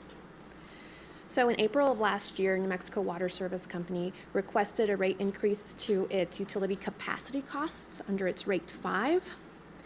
And the proposed rate increase would have raised the rate by approximately 1,200%. So the commission suspended the rate and appointed a hearing examiner.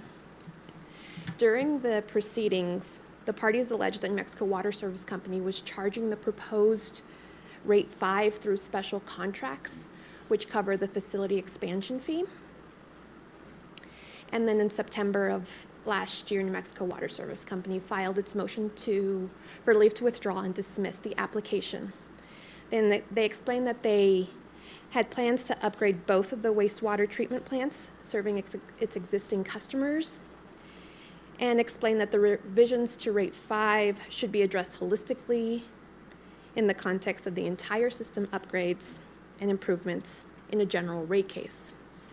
Included in New Mexico Water Service's motion were proposed conditions which were meant to address the parties' concern regarding the special contracts. And I'll repeat some of the conditions that are relevant to the Commission's order today. So, New Mexico Water Service Company will file a general rate case in the first half of this year. Rate 5 will be charged, the current rate 5 will be charged to all new customers. New Mexico Water Service Company will amend special contracts to reflect rate 5, subject to true-ups of actual costs as determined at the general rate case later this year. The only party who, the hearing examiner issued a recommended decision dismissing the case and finding that the proposed conditions preserve and address the parties' concerns. The only party who filed exceptions to the recommended decision was Vermilion, and they requested that the commission make a finding that New Mexico Water Service Company's practice of entering into special contracts for amounts equivalent to the proposed rate 5 is unlawful, and request that the commission order refund to customers who have paid more than rate 5. So the order before the commission today grants dismissal subject to the conditions proposed by New Mexico Water Service Company. It denies Vermilion's exceptions because they will become moot upon adoption of the conditions. Namely, New Mexico Water Service Company will not be charging the proposed rate 5 via special contracts, and New Mexico Water Service Company will refund the appropriate special contract fee once costs and allocations are determined at the general rate case. And I will stand for questions. Commissioners, do you have any questions or comments? Mr. Chair, I did not have any questions or comments, but in light of the city manager's comments, I do want to make sure that we're looking at this in a proper light. So, as I understand it, the utility company went ahead and increased the rates even though they had not gone through a rate case. And part of this is to address those issues and get that issue behind them, do the true up with all the customers, and then have a rate case that will be filed before July 1 to address all the concerns concerning this utility. That's right, and I just want to pick up on a bit of a nuance that is missed in the filings. So there is a rate 5, which is for utility capacity costs, but they also have a Rule 19, which specifically allows for special contracts to cover actual costs of also facility expansion costs. The recommended approach with this order is meant to it's meant to not unduly influence the upcoming rate case. Kind of holds everything as is, cures the issue in the immediate term, but also preserves arguments for the rate case, including the actual costs of these fee expansions covered in the special contracts. And so,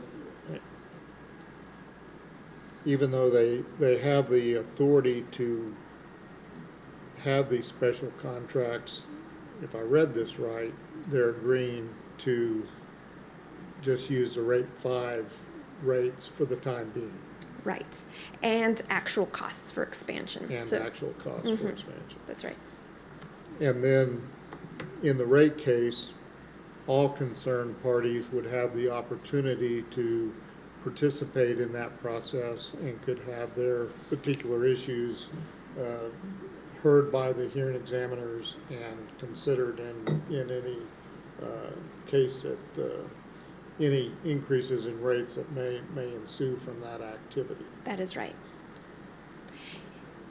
And so this rate case will be filed in the first half of 2026, and by statute must be decided within 9 to 12 months of the suspension of the advice notice, so to give some time frame. And then the other nuance is that Vermillion won't be refunded until after the hearing examiners determine, or until this commission determines that the new rate case is finalized and determined. Yes, so the true-up will not be determined until, the rate case is completed, so we don't really know how. It's not quite clear, based on the exceptions, whether the refund will come before or after, but it seems like the costs will not actually be determined until the rate case, so it wouldn't make sense to do all the refunds ahead of time. Yeah, if I read the sentence correctly, the refund will be determined. It'll be determined after the general rate case is determined. Right, so the actual cost will be determined and the refund accordingly at the rate case. You know, this is one of those cases, and a lot of emphasis is being put on water systems, not just in our state, but in many states. And we just got back from a national conference where water issues were being discussed, and New Mexico, like our neighboring state Arizona, like many states around the United States, are grappling with these water issues. Not just expansion of water systems, as this case would involve, but water systems that have been in existence for 70, 100, 200 years, and all of a sudden they're not capable of sustaining themselves through their current rates that they're charging their customers. And so water issues are probably going to be more frequent in front of this commission, and they're certainly coming to the forefront in neighboring states as well. And so we will have to grapple with these issues and probably spend more time on water issues in the upcoming years than we have in the past.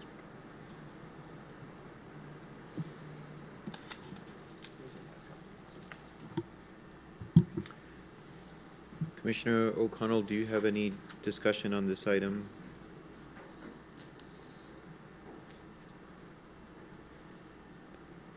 Comments and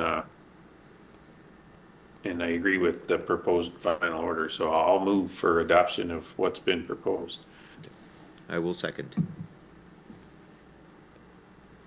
We'll take a vote. Commissioner O'Connell? Yes. Commissioner Aguilar?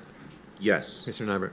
Yes. The motion to approve the order in 2535 UT passes unanimously, Mr. Chair. Thank you.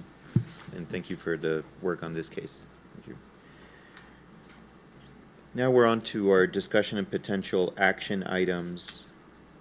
We have a legislative update first, and we have Ms. Jerry Mares to present.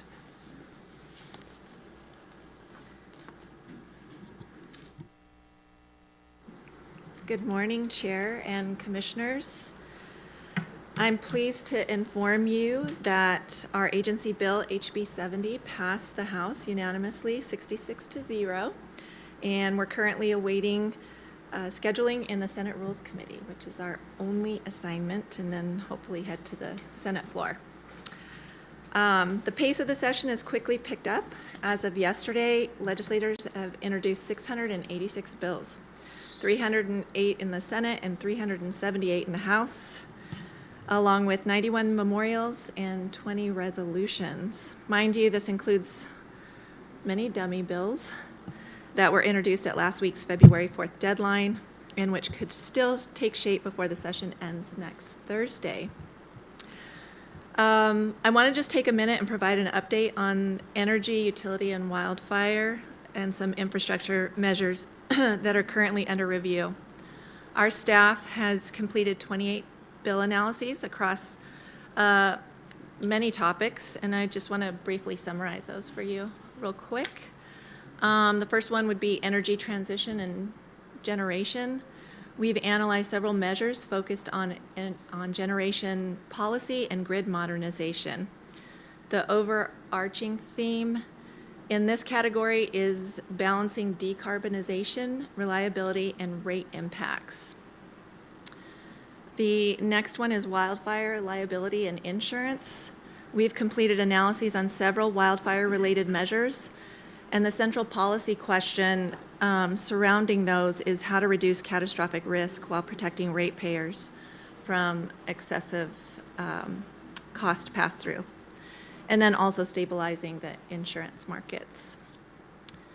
We've analyzed several utility regulation and ownership policies or proposals, significantly updates to the UCT, the Utility Certificate of Public Convenience process. There are oversight considerations for private equity ownership of utility infrastructure and the study of state purchase of utilities. Additionally, we reviewed an abandoned utility transition cost recovery, which would address stranded asset recovery during plant retirements and restructuring. These measures focus on financial stability, transparency, and long-term infrastructure commitment. And finally, we've reviewed proposals centered on affordability, which aim to align infrastructure investment, emissions goals, and consumer protections. So while energy affordability seems to remain a cross-cutting concern across all the bills analyzed by our agency so far, there are several themes that have consistently emerged. The need to balance affordability with decarbonization goals, strengthening wildfire mitigation and insurance market stability, protecting grid reliability during rapid resource transition, and maintaining equity and consumer protections, particularly for low-income and rural communities. And in summary, the bills collectively just represent significant potential changes to New Mexico's energy policy and wildfire liability and infrastructure oversight. And with that, I'll stand for questions.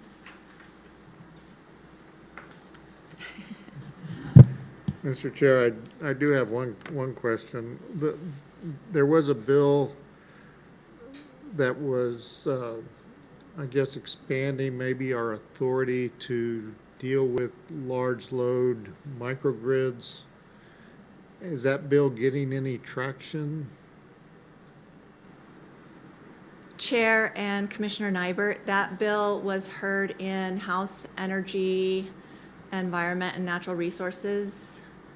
And it is going to, I'm trying to remember, do you remember they have a substitute. They introduced a substitute, and we just analyzed the substitute yesterday evening and turned that in for this morning. I think it's being heard today. Yes, so you're right, sorry. Senate Conservation was yesterday?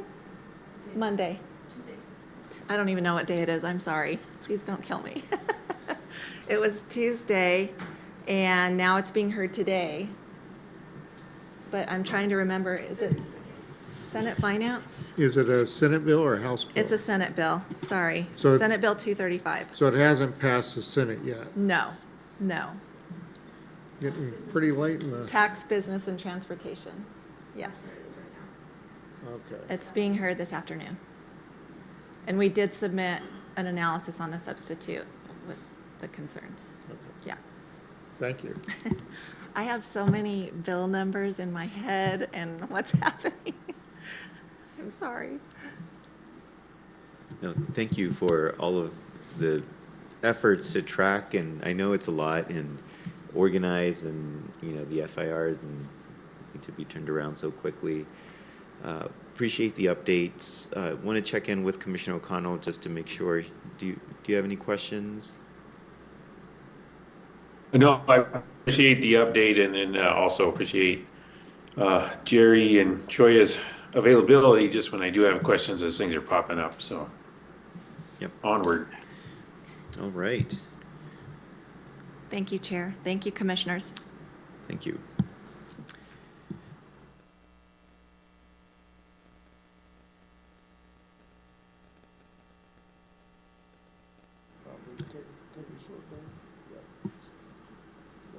Council says yes. Okay, let's take a short break and resume at 11:50.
Okay.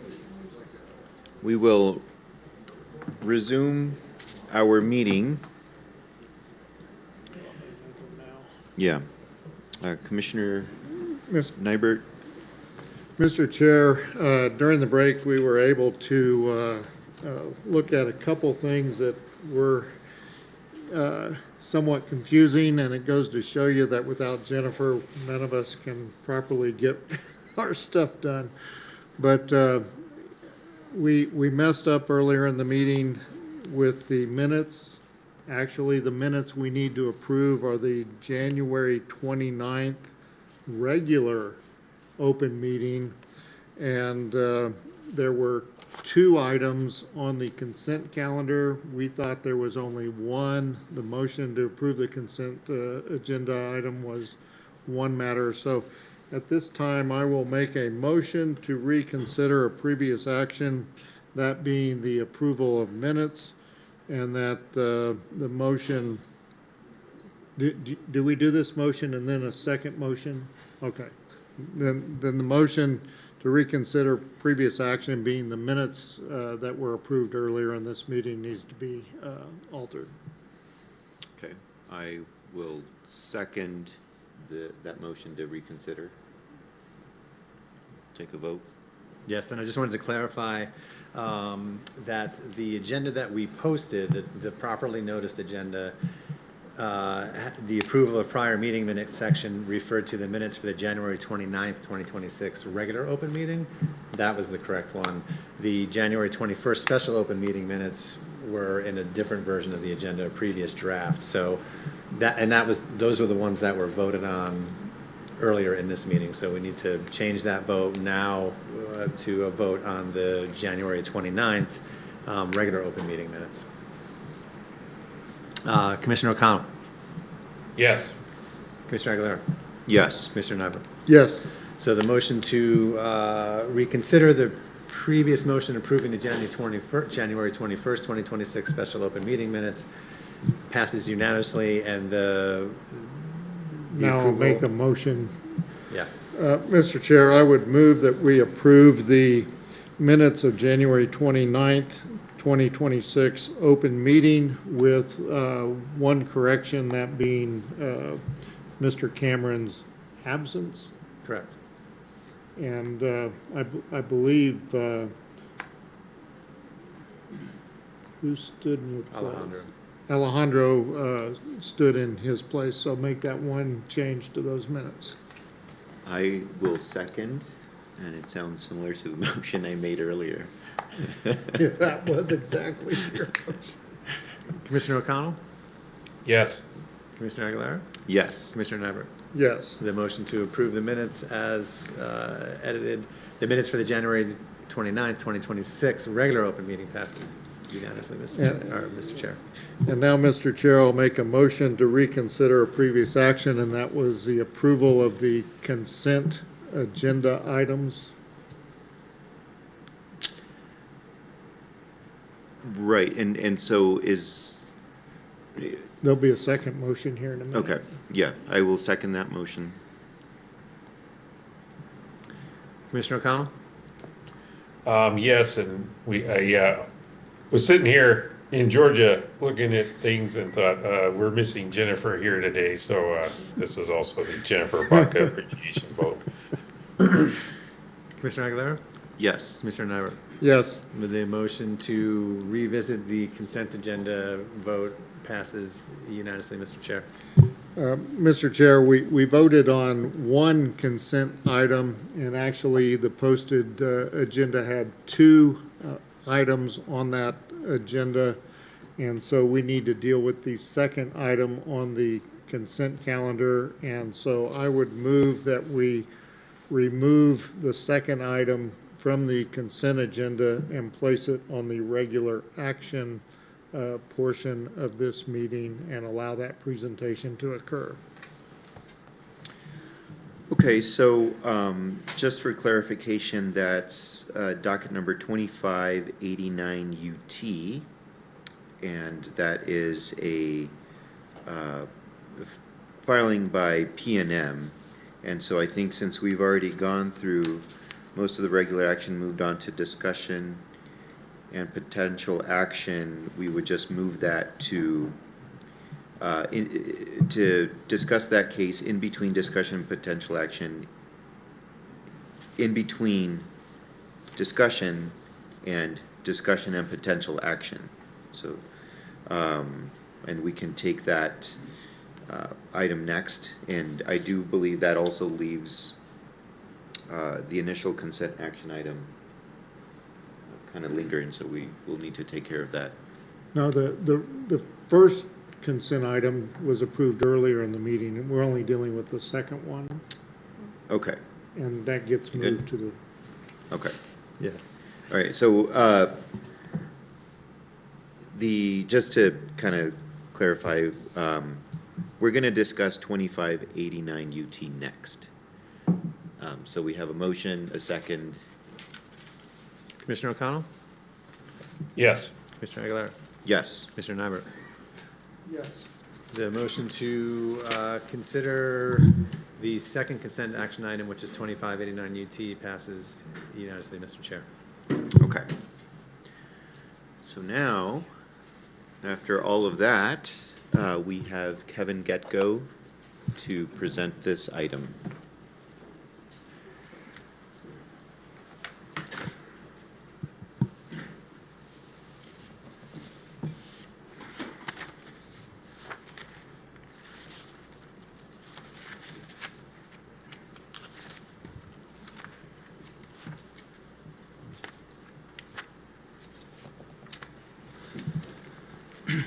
Could Mr. Gidko speak into the mic? Yeah, can you hear me now, Commissioner O'Connell? Yes, I can, thank you. Great. The matter before you, Commissioners, is 25-00089-UT. It's in the matter of Public Service Company of New Mexico's application for a certificate of public convenience and necessity to construct, own, and operate the Rio Puerco to Pajarito to Prosperity 345 kV transmission project. PNM filed this application on December 31st, 2025 for approval of a certificate of convenience and necessity to construct, own, and operate 3 new segments of transmission line and to expand and upgrade the related station facilities. The project will also require commission approval of a right-of-way width of approximately 150 feet. The project would come online no later than Q1 of 2029.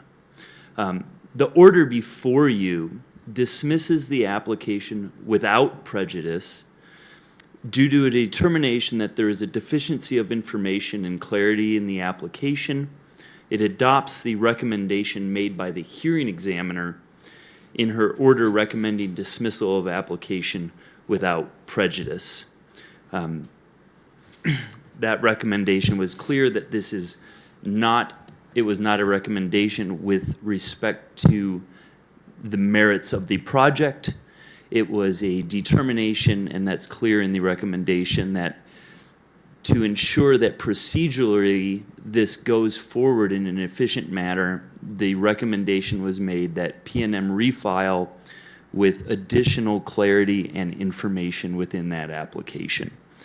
I think that is enough for an introduction, and I will stand for questions for this discussion. Mr. Chair, when I initially reviewed the application or the final order, a concern came to mind because it seemed to me that we were not being requested to approve specific rights-of-way or specific routes. We were being asked to determine 2 things. Number one, does this point B need additional energy? And if so, is point A an appropriate place to supply that energy that is needed at point B? Generally, because they're requesting a certificate of convenience and necessity, I felt like it was our job to determine whether that necessity actually existed and whether the project generally made sense. And not only point A to point B, but also the width of the right-of-way. There are, within our statute, if it's in excess of 100 feet, we have to approve the additional width. And so they're requesting a 345 kV line from point A, being northwest of Albuquerque, around the west side of Albuquerque to a point to the south of Albuquerque, where the energy is apparently needed. It seemed to me in reviewing the record that there was sufficient testimony to reflect that energy is needed at point B, and that point A was an appropriate place to secure that energy. With respect to the width of the right-of-way, it looked to me like the request of approximately 150 feet was in line with what most utilities require for a 345 kV line, and that it's typical. Therefore, it's in excess of the 100 feet. So what came to mind was, did P&M submit sufficient testimony to reflect that it is worthy of a certificate of convenience and necessity? And my conclusion was yes, but yet the hearing examiner and the proposed order reflected that we needed more information, and really was critical of there wasn't sufficient information on which route.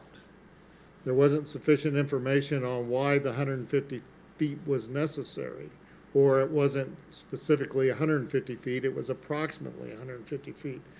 And so the discussion I think the commission needs to have is, how much information do we really need for the certificate of convenience and necessity? I understand we need more specificity when we're approving a right-of-way.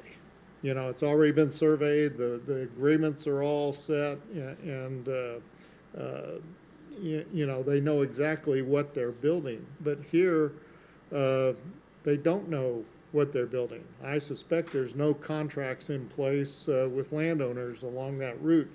In fact, it looks to me like several routes involve state and federal lands, and you're at the mercy of other agencies when you cross those lands. So it looked to me like in the initial request of, is it in the public interest to have more energy at point B, and is point A the appropriate place to secure that energy?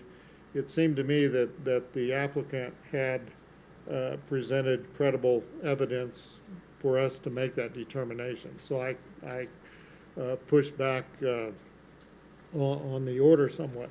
I don't have an alternate order, but I thought the discussion that we should have is probably important, not only for us, but for staff as well as the utilities that we regulate. And really it's an issue of how much information do we really need to issue that certificate of convenience and necessity in a case such as this. So I tee it up, and you know, I can be persuaded that we need more information, but it looked to me like maybe we were wanting more specificity when maybe that specificity is not available at this point in the project or in the proposed project. Thank you, Mr. Chair.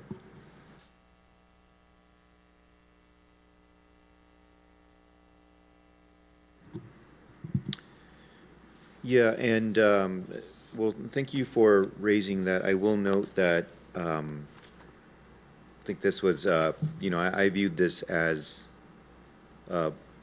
procedural dismissal here. It is without prejudice, and it is asking more information. And part of the reason I was seeing here, I don't know if I read it or maybe read into it, but is the timing of trying to act within the requested time. And so, under the premise that, you know, the hearing examiner who's tasked with extracting the relevant facts here felt that they needed more information, I was supportive of the recommendation, which would really have P&M come back and provide that information in more detail. And it's an interesting question that you're raising, Commissioner Nybert, and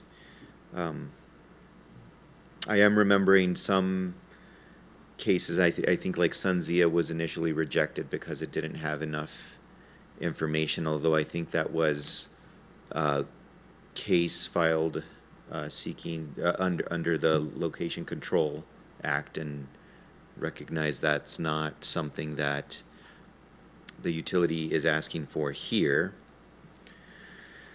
And yeah, I don't really want to get right now into whether, I mean, it's one thing to say that there is enough sufficient information. The part that I don't necessarily think we need to get to right now is whether that information is sufficient for approval, right? So it's sufficient for evaluation versus sufficient for approval, because I think that's why we requested that the hearing examiner look at that.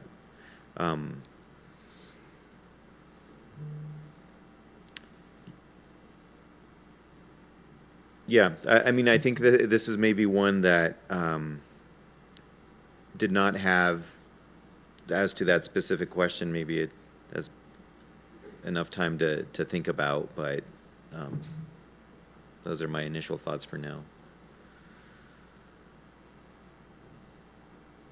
Yeah, I looked at this, and to me, this is just an example of we're trying something new, and it didn't come across great the first time through. So I'm kind of hoping that what we're doing now is just rather than go through a process and then say, gee, we didn't have enough information, let's just try to create a baseline for future projects so we don't find ourselves in this situation again. And I read the application, and I frankly can see both perspectives in there.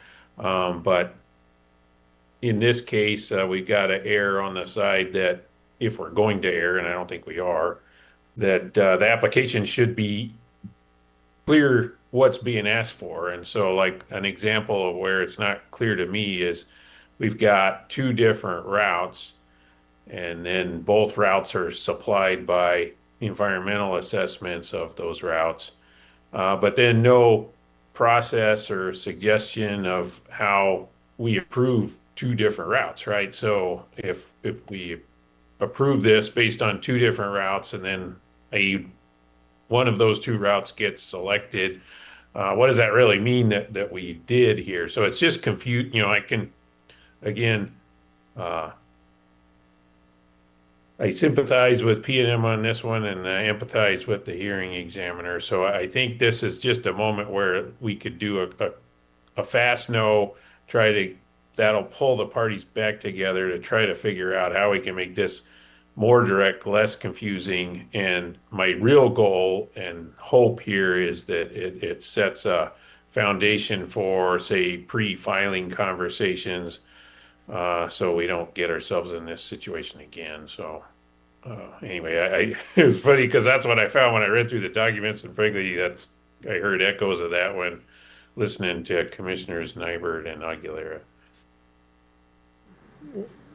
Well, Mr. Chair, you know, there were two proposals, but if you look at SunZia, there were even more than two proposals, and the fact of the matter is, at the end of the day, what actually gets built is probably a combination of various proposals because of the process that one has to engage in when crossing various lands. And, the west side of Albuquerque has some features that are probably going to cause some changes in any proposed route that's before us at this point, because the fact of the matter is, it seems to me that at this stage, our focus should be on, is there the real need for energy to be supplied at like I said, point B, and is point A a reasonable place from which to secure that energy? If there's another point C, that's closer, why didn't they consider point C? Now, that would be something that I would think would engender maybe the need for more information, but I didn't see any of that in the testimony. All I saw was, here's the designated point where the energy is needed. Here's the designated place where the energy can be secured. There may be multiple routes in between the 2 points, and I would probably suggest to everyone that if this thing gets approved and built, it probably won't follow either of the proposals that are on paper at the present time. And then, like I said, the 150-foot issue to me was really somewhat of a no-brainer, because it's going to require something in excess of 100 feet. And 150 feet does not seem to be out of line with what utilities require for a 345 kV line. So the request seemed to meet what I consider the necessary parameters to have them moving forward in that direction. And then once the meat gets put on the bones, then they'll have more information that frankly is just not available today. So my concern was holding it up, and do we really need all the information that we want? I know what we may want a lot of information, but do we really need it to deal with the specific request? And that was issue a certificate of convenience and necessity so that energy gets from point A to point B. Point B being needed is a 345 kV line, a reasonable request, or should they be using something different than a 345? But I didn't see any pushback on that in the testimony. So it seemed like maybe we were overreaching in some of our requests, and I think as we see things come down the pipe, we need to be probably capable of responding in a prompt fashion. And while they're only going to lose a month if we approve this final order, it still allows them to get things built, and we get that. But I think we do need to let our staff and hearing examiners know exactly how much information do they really need to do their job, what information do we need to approve or disapprove a certificate of convenience and necessity. And it seemed to me that the broad parameters were met in this case, and we don't need other information. But I'm happy to go either way. Well, I was just gonna say that Commissioner Nybert, it was the information P&M provided that caused the confusion there for me. Is in your construct, if all we got to look at is point A and point B, then you could circumnavigate the globe 3 times and connect those 2 dots. What P&M provided was an environmental assessment of 2 different routes. So, it might just be as simple as, this is the route we're pursuing. Please acknowledge that we might use a different route. We've already studied that one too.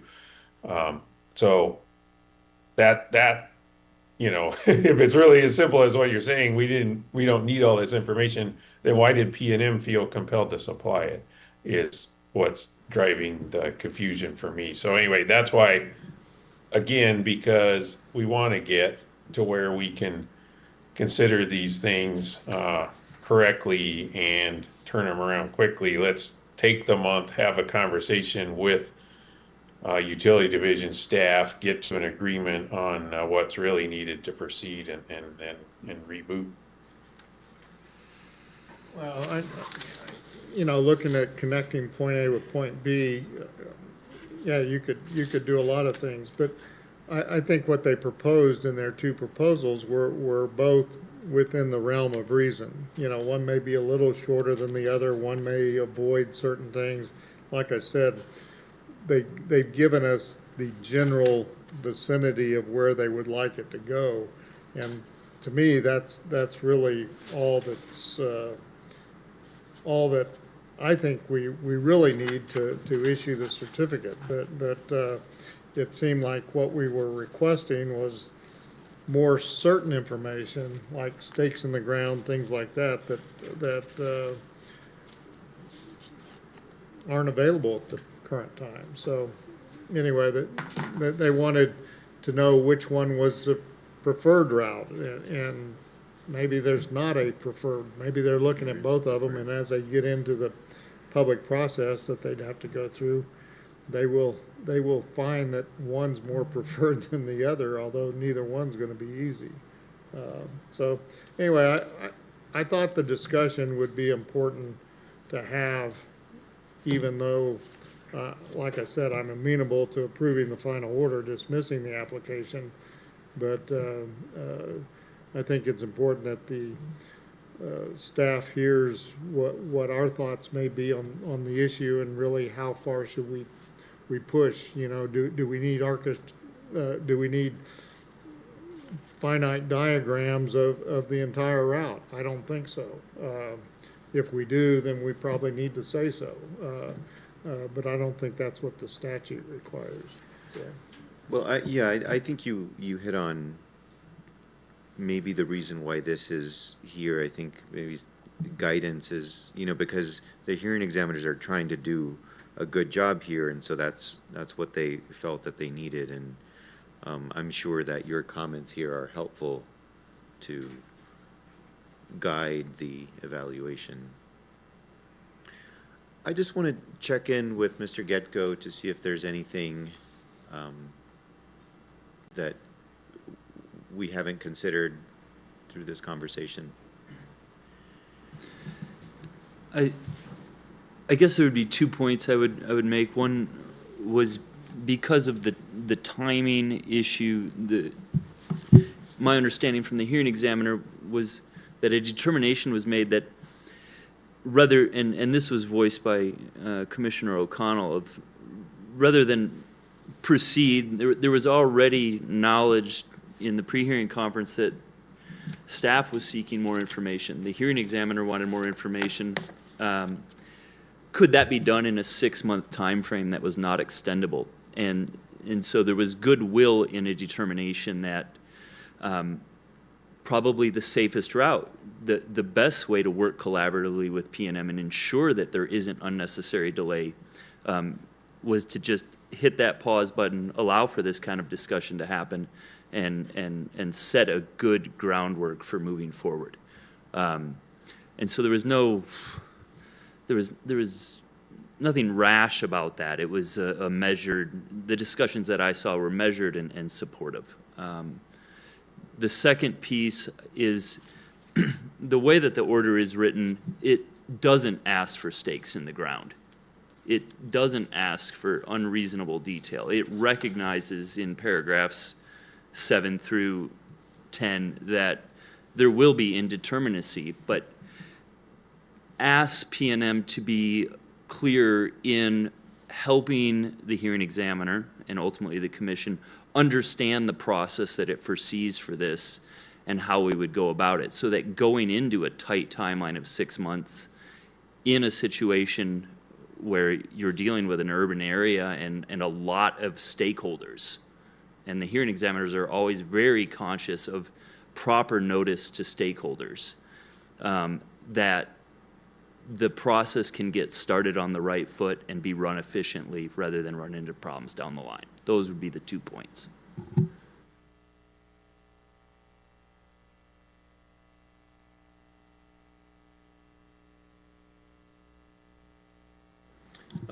So Commissioner Nybert, is there a recommended approach? Like I know there's no alternate order, but. Mr. Chair, I don't know that, you know, I was really more interested in the discussion and maybe having staff hear maybe concerns and maybe Commissioner O'Connell's comment early on about the importance of those pre-meetings and what have you. I think we want to be very efficient with our time. We want to process all the things that are coming before us in a timely fashion, and you know, it doesn't take much to in the programs we go to hear how timelines are getting compressed all the time, and the need for speed, the need for action is going to be a constant issue we face, and so I certainly don't want to delay what appears to be a project that is needed. I read the application and the testimony. It seems to me that there was a need for the energy to be transmitted to that point B that I've talked about, but I do think sometimes we need to question how much information do we really need to do our work, and are we asking for too much? If we are, then maybe we need to pare it back and really get the information that's necessary for us to issue the orders, issue the certificates, issue the authority that we need to issue, and not demand things just for the sake of having information and going beyond what we need in a particular instance. And so I think the discussion here is more for us internally to examine how we do things, what we do things. Are we asking for too much in cases? Are we asking for maybe not enough? But to really hone in on what it is we need, and obviously if we need it, then we ought to be getting that information. But if we don't need it to make a decision, but we'd like to have something just to cover our backside, maybe we can do without it, particularly if it's things that cause the utility to expend more resources to secure, particularly if it is information that we're really not going to use, because when we ask the utilities to do things, they're going to supply that information, and it all comes at some cost, and all the costs are ultimately borne by the ratepayers. So, you know, I just want to be efficient, and I think this discussion, I can support the order. Like I said, it's a 1 month delay, as I understand it from Mr. Gidko, and I suspect that PNM would be happy to comply with the requests that are here. But I just want our staff to really look internally and see if they're asking for things they really need, or is it just stuff that they want.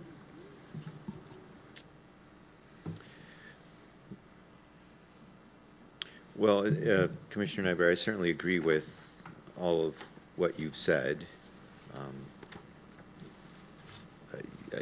Yeah, I don't know.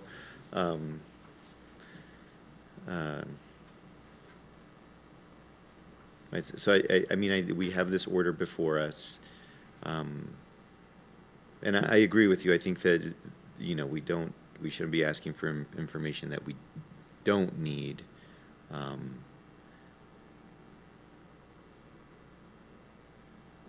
In this situation, and Mr.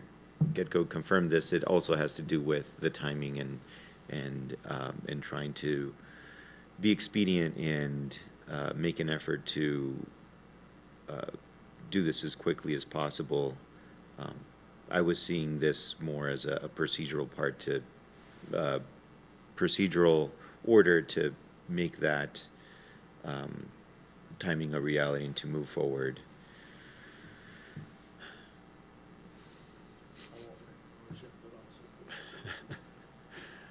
Yeah.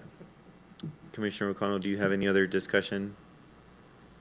Yeah, no, I'll move that we approve the proposed order here, and then again, it's just, I'm seeing good faith all around here, and then also to Commissioner Nybert's point, it could be the problem is somebody here overshot the mark. I don't know whether that would be staff and hearing examiner or P&M, but hopefully this leads to more efficient, better process in the long run. It is my real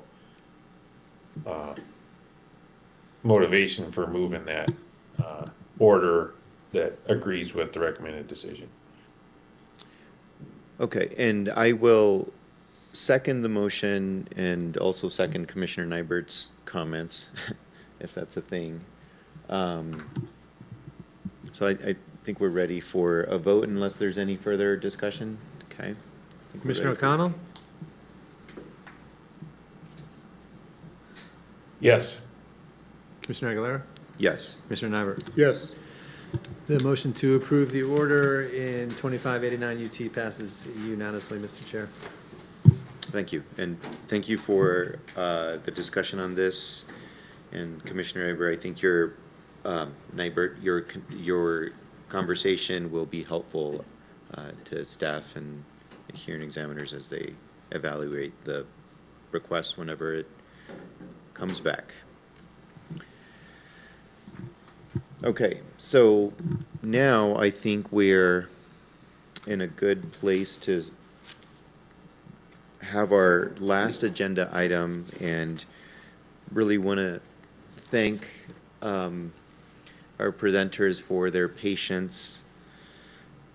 Just want to make sure that they are ready. If you are, please come on the screen. So, and just to be clear, this is on the WESTEC, the Western Transmission Expansion Coalition. Yeah, I'm here. I think Sarah's here as well. I'm here on audio. Yes, thank you. Okay, well, thank you again. Thank you for your patience. We appreciate you being here to provide an update on the results of the study. So we will turn it over to you. Take it away. Thank you so much. Thank you to all of you and the commission and staff for making time for us today. This is mostly a presentation that Keegan Moyer, Principal of Energy Strategies, will provide, but I, Sarah Edmonds, President and CEO of Western Power Pool, just wanted to come on and provide some introductory remarks. We've been working for over a year and a half on the Western Transmission Expansion Coalition effort. Our goal to produce a 10-year look of the entire Western interconnection transmission needs, as well as a 20-year look. We're here today to talk to you about some very exciting milestones we reached on February for the release of the 10-year look, or year 2035 for the Western interconnection. And we anticipate having the 20-year done before the end of this year, 2026. I especially wanted to thank the state of New Mexico.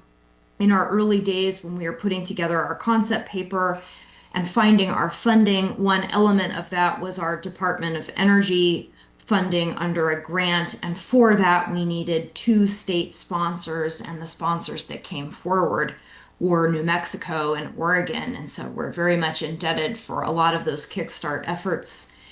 And with that, I turn it to Keegan, and again, thank you for your time. Thanks, Sarah. Yeah, I've got some materials prepared that I'll cover today. A little bit of it is some background, higher level summary stuff on WESTEC and, what this effort is trying to accomplish and where we're at in this multi-year process. But once I get through that, the big milestone Sarah mentioned last week that we hit was the public release of the 10-year horizon report. This has been the big focus from a technical perspective of this group over the last 18 months. So I was going to run through some of the key findings and kind of technical takeaways from that work. But I do have, in addition to some of that stuff, which is sort of focused more regionally and across the interconnection, some breakout materials, really just for information on New Mexico and some of the projects in and around that area. So there was a little bit in here that's pretty typical of these presentations we give, which is really, very much top down, the entire interconnection, but there's also a little bit in here targeted more at the New Mexico audience.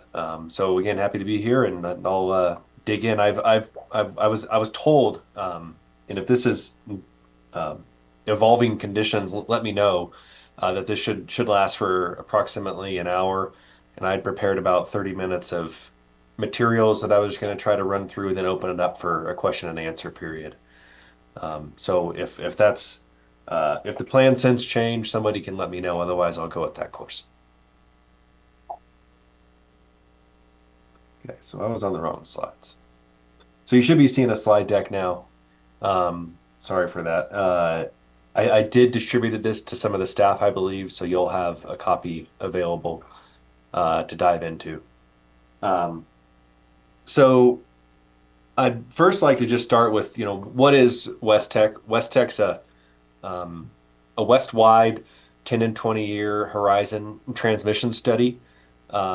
This effort has what I'll call unprecedented regional partner inclusion. You'll see that here on the slide that I'll present in a couple minutes that summarizes the participants. We have utilities, NGOs, a lot of engagements of states, including touch bases with CREPC-TC primarily as a forum to engage with regulators. And so a lot of engagement on this. And that has led to what we hope is an actionable transmission study. I'll talk a little bit later about what that means, but what our objective is to provide information that a lot of other top-down national or Western-focused studies have not done in terms of very specific details about each of the projects, their drivers, the needs, and to try to bridge some of these interregional planning gaps that I'll speak to here in a minute. So this is a report card that came out that we showed at the public release last week that really, I think, speaks to the importance of WESTEC in this region in particular. So in the West, you can see kind of outside of the CAISO footprint, the Western planning regions or Order 1000 process doesn't really get all that great of grades by region, but what the West has done, thanks to WESTEC, is really introduce, while it's voluntary and not prescribed by FERC or anybody else, a West-wide transmission planning process in WESTEC that is, quote, one of the best interregional transmission planning practices in the country. So we're pretty proud of this praise. I think it's well deserved in terms of that the regions, the utilities in them, the Western Power Pool, a lot of others saw this interregional planning gap and did their best to try to fill it with WESTEC. So I mentioned this project's been going on for some time here. So in the third quarter of 2024 was when we finalized our study plan. So we actually, Energy Strategies, the firm that I represent today, along with our partners, E3, we were engaged in early 2024 and spent the first 2 or 3 months of our work really just getting everybody on the same page with what we were going to do over the next 2 or 3 years. And that's really what that study plan represents. That document received hundreds of comments during its drafting process, a lot of broad stakeholder input. And then once that was approved, that really kicked off our work streams. And this initial work was focused on developing this 10-year horizon assessment. That assessment bluntly ended up being more work than what we thought, because the West had more interregional transmission needs in the 10-year horizon than we were anticipating. The focus of West Tech was really designed to be the 20-year timeline, the 20-year time horizon. But what we ended up having to do was to really kind of close the books out on this 10-year horizon, focus on it a lot. And so that's why that timeline did get pushed out a little bit, but we were able to, kind of wrap up the technical portion of that work at the end of last year and release the report officially to the public in February.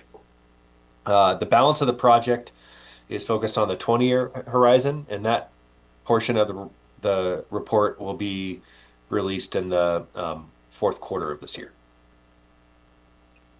So I mentioned the regional engagement. This is a list of the project partners. We have over 70 individual entities participating formally in West Tech. There's many other that are participating informally through our public updates and engagement. So it's a pretty comprehensive list. We have some, large loads and hyperscalers, utilities, public utility districts, entities like BPA and WAPA are both involved. A lot of independent power producers and generation developers, a lot of kind of NGOs and public interest groups were also involved. So we're really proud of the breadth and depth we've got here. And this is really, I think, the secret sauce of West Tech was that we'd really try to build a broad coalition of support for the work we were doing and the methods we were using along the way, so that whatever came out of it had a lot of buy-in, and we think we've accomplished that to some degree. This slide here just summarizes kind of the structure of West Tech. It's sort of some details that may not be that relevant, but there was a steering group that oversaw work done by the consultants, and the WAT, which was the technical task force, as well as the REC, which was kind of this regional engagement group. And we were engaging with states and tribes as well throughout the process. I think we had quarterly public webinars to further our reach. That was this slide here. Okay, so I'm not going to show it to you, but there's a pretty fancy promotional video. Maybe you guys want to watch it later. We released this last week. It's on the Western Power Pool website with a lot of the other content. This promotional video is just a few minutes long, and I think gives you some perspectives other than the ones that I'll share right here from, really a broad kind of cross-cutting, set of the participants that I just showed you. So I think it's really worth a watch, but you've got the URL, and I'm not going to play it right now. 1 second.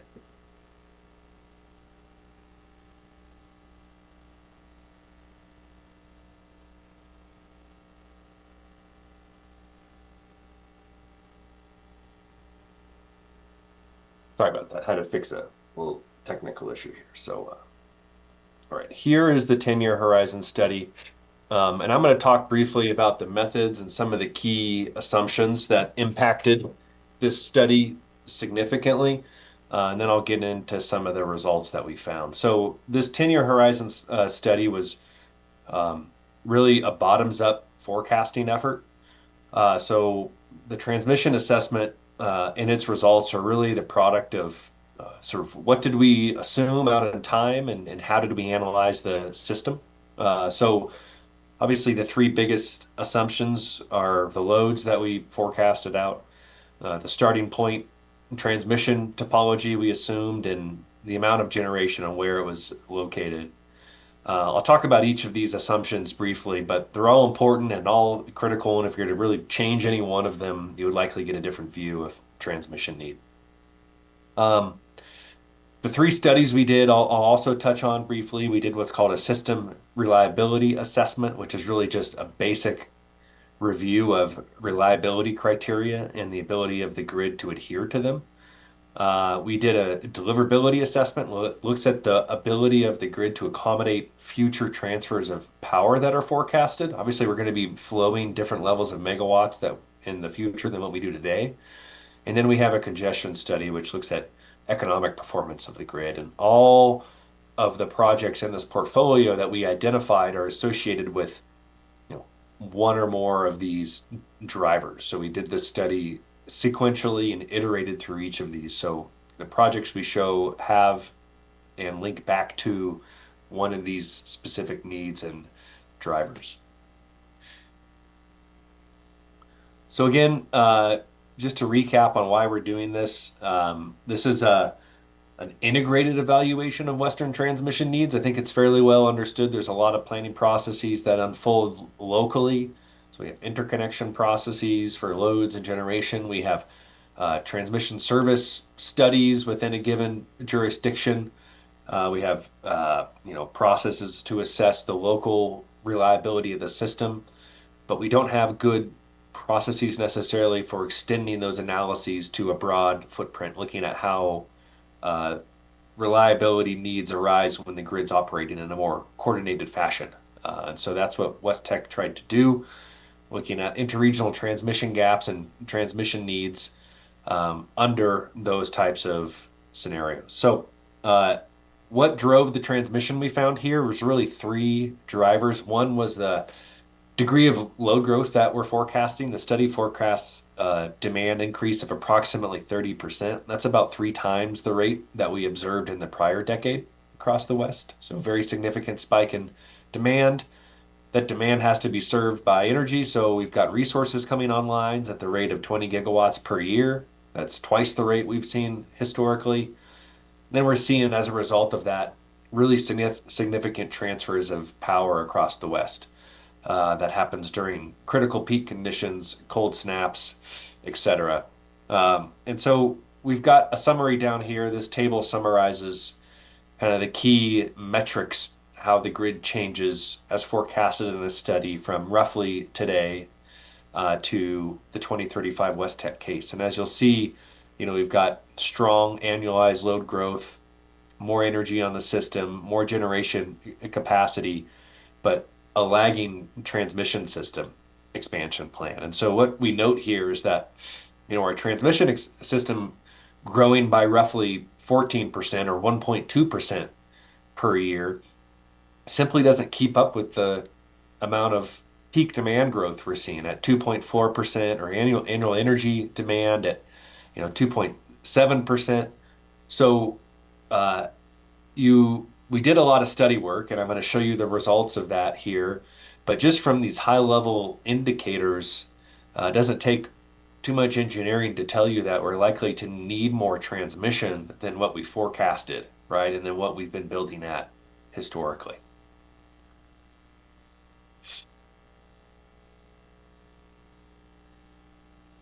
So I'm going to move through these next couple of slides relatively quickly just to be efficient with our time. But here we're covering some of the background information on our load growth, which was really a bottoms-up load forecasting process where we worked with each of the utilities in the West to develop a bespoke load forecast for them. In a lot of the cases, we kind of adjusted historic forecasts to account for electrification of buildings, industrial load growth. We've got about 9 gigawatts or so of data center expansion across the region embedded in this load forecast. So this forecast is really a bottoms-up exercise that results in about 2.4% of load growth over the approaching 10 years. The resource mix is another critical input. This is our resource mix by resource type in 2035, how that changed from 2024. The thing I want to point to here that's most important is this mix basically assumes that utility IRPs are deployed as currently planned. So pretty much every utility in the West has some type of resource planning process. And what we did is we went one by one and aggregated all those resource plans. And so what this build out assumes is that what's the transmission system that's needed to deliver on the resource plans that are forecasted across the region at this time. A bunch of those resources, we didn't know where to cite them. A lot of those resources are, under construction or planned assets that we know where they are. We've got information about their, generator interconnection for those projects coming online out in the next 2 to 4 years. But there's a big chunk of this, capacity, roughly 87 gigawatts, that we actually don't know where it's at. And so we went through a pretty detailed process with the participants to site these resources and map them to specific substations. That allowed us to do a very detailed nodal evaluation of transmission needs that you can't do unless you make assumptions about where these resources are going to be. So the study methods, I mentioned this previously. We had 3 assessment methods that we did. One looked at the reliability of the grid. We called that the SRA, or the System Reliability Assessment. That looks at reliability of the system under stressed yet credible futures. So this is a very data-driven approach to develop models that represent future operational conditions. And so this figure here shows the snapshots that we captured, a range of variable resource output levels, a range of load levels, really showing that we looked at a really diverse set of system conditions other than, say, summer peak only, for instance. We also looked at, from our modeling, we observed very high transfers across some key interregional interfaces. And we studied the reliability of those transfers in the inter-area deliverability assessment, which basically looks at, hey, this future grid, areas lean on their neighbors more than they have in the past. Can the transmission system accommodate those flows? And so this study explored those issues and found some transmission needs in response. And then finally, this just shows some of the congestion hotspots, which is basically kind of economic inefficiency in the system due to pinch points on the existing grid. And so we looked at opportunities to expand some of these corridors as well. So a lot of this that I just covered was heavily impacted by the stakeholder input that we got throughout. The development of the study plan was influenced by stakeholders. The future generation siting work was heavily influenced by local experts in each of those areas. All the transmission needs we developed and evaluated, we kind of sat side by side with the utility planners using our independent analysis and expertise and their kind of localized expertise to find the best solutions for the needs we identified. And then, what we say about all this, we took a lot of input and guidance from that broad coalition of entities that I showed you. So this really does represent kind of a broad view from that group and West Tech in general of what we need going forward. So here's some of the study findings. This is the transmission portfolio we identified. This shows all of the upgrades in the 10-year horizon portfolio. I'm going to break this down a little bit for you, but this is the comprehensive set of upgrades that West Tech forecasts to be needed to meet the needs of the system in 2035. This leads us to one of our first findings that to integrate the demand levels I mentioned, the amount of resources I mentioned, and to serve those resources and loads reliably, you need a portfolio like this or one very similar. You can't really meet that scale of load growth across the region without it. If you do, we observe significant impacts to grid reliability. And so it's really either or. You either expand the transmission system to some degree, or you don't serve load and don't build out resources in the manner that we forecasted. Finding number 2 was that a portion of the projects I showed you in that comprehensive portfolio are already in flight, right? There are projects that have some planning work done. And we conclude that timely completion of these planned projects is essential. They're a really core part of the portfolio. I think they represent about 2/3 to 70%, depending on how you calculate it. So that's about 9,400 miles of transmission, and it's really important for the region to deliver on these projects that are already planned. So the recommendation is that utilities, developers, regulators, stakeholders all focus on these projects and make sure they get across the finish line. Finding number 3 is that in addition to some of the planned projects, we have additional upgrades. These are upgrades that West Tech identified through the analyses I mentioned as also needed. They're color-coded here by their driver, so you can look at those that are reliability-driven, deliverability-driven, and economically driven. And these projects, some of them have sponsors, and I'll call it, minor varying kind of ranges of development done to date, but some of them actually don't have sponsors. They're new projects, new concepts. And so our call to action here is that, all of these projects need some type of sponsor in some shape or form. And they are just as critical to addressing the long-term interregional transmission needs of the West. So what is going on in New Mexico? That's what the next two slides are about. So all that I'm showing you here is excerpts from the documentation that we've developed. So there's a very detailed report we released last week. Oh, excuse me. And in the back of that report is an appendix, and within that appendix we have a list of all the projects I just showed you with a bunch of details behind them. So these are the projects that I've filtered that are located in and around New Mexico.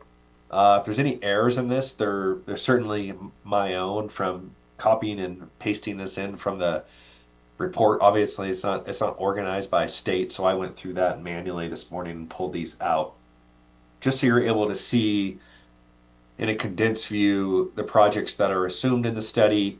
The planned projects in the portfolio are listed here. So some of the big names are the SunZia projects. We've got some of the Western Spirit area expansion, the Rio Puerco Prosperity Line, just being discussed. So there's a set of projects here that are going to be very familiar, as most of them have significant progress in the planning processes in and around the jurisdictions relevant to New Mexico. So that's that set of projects.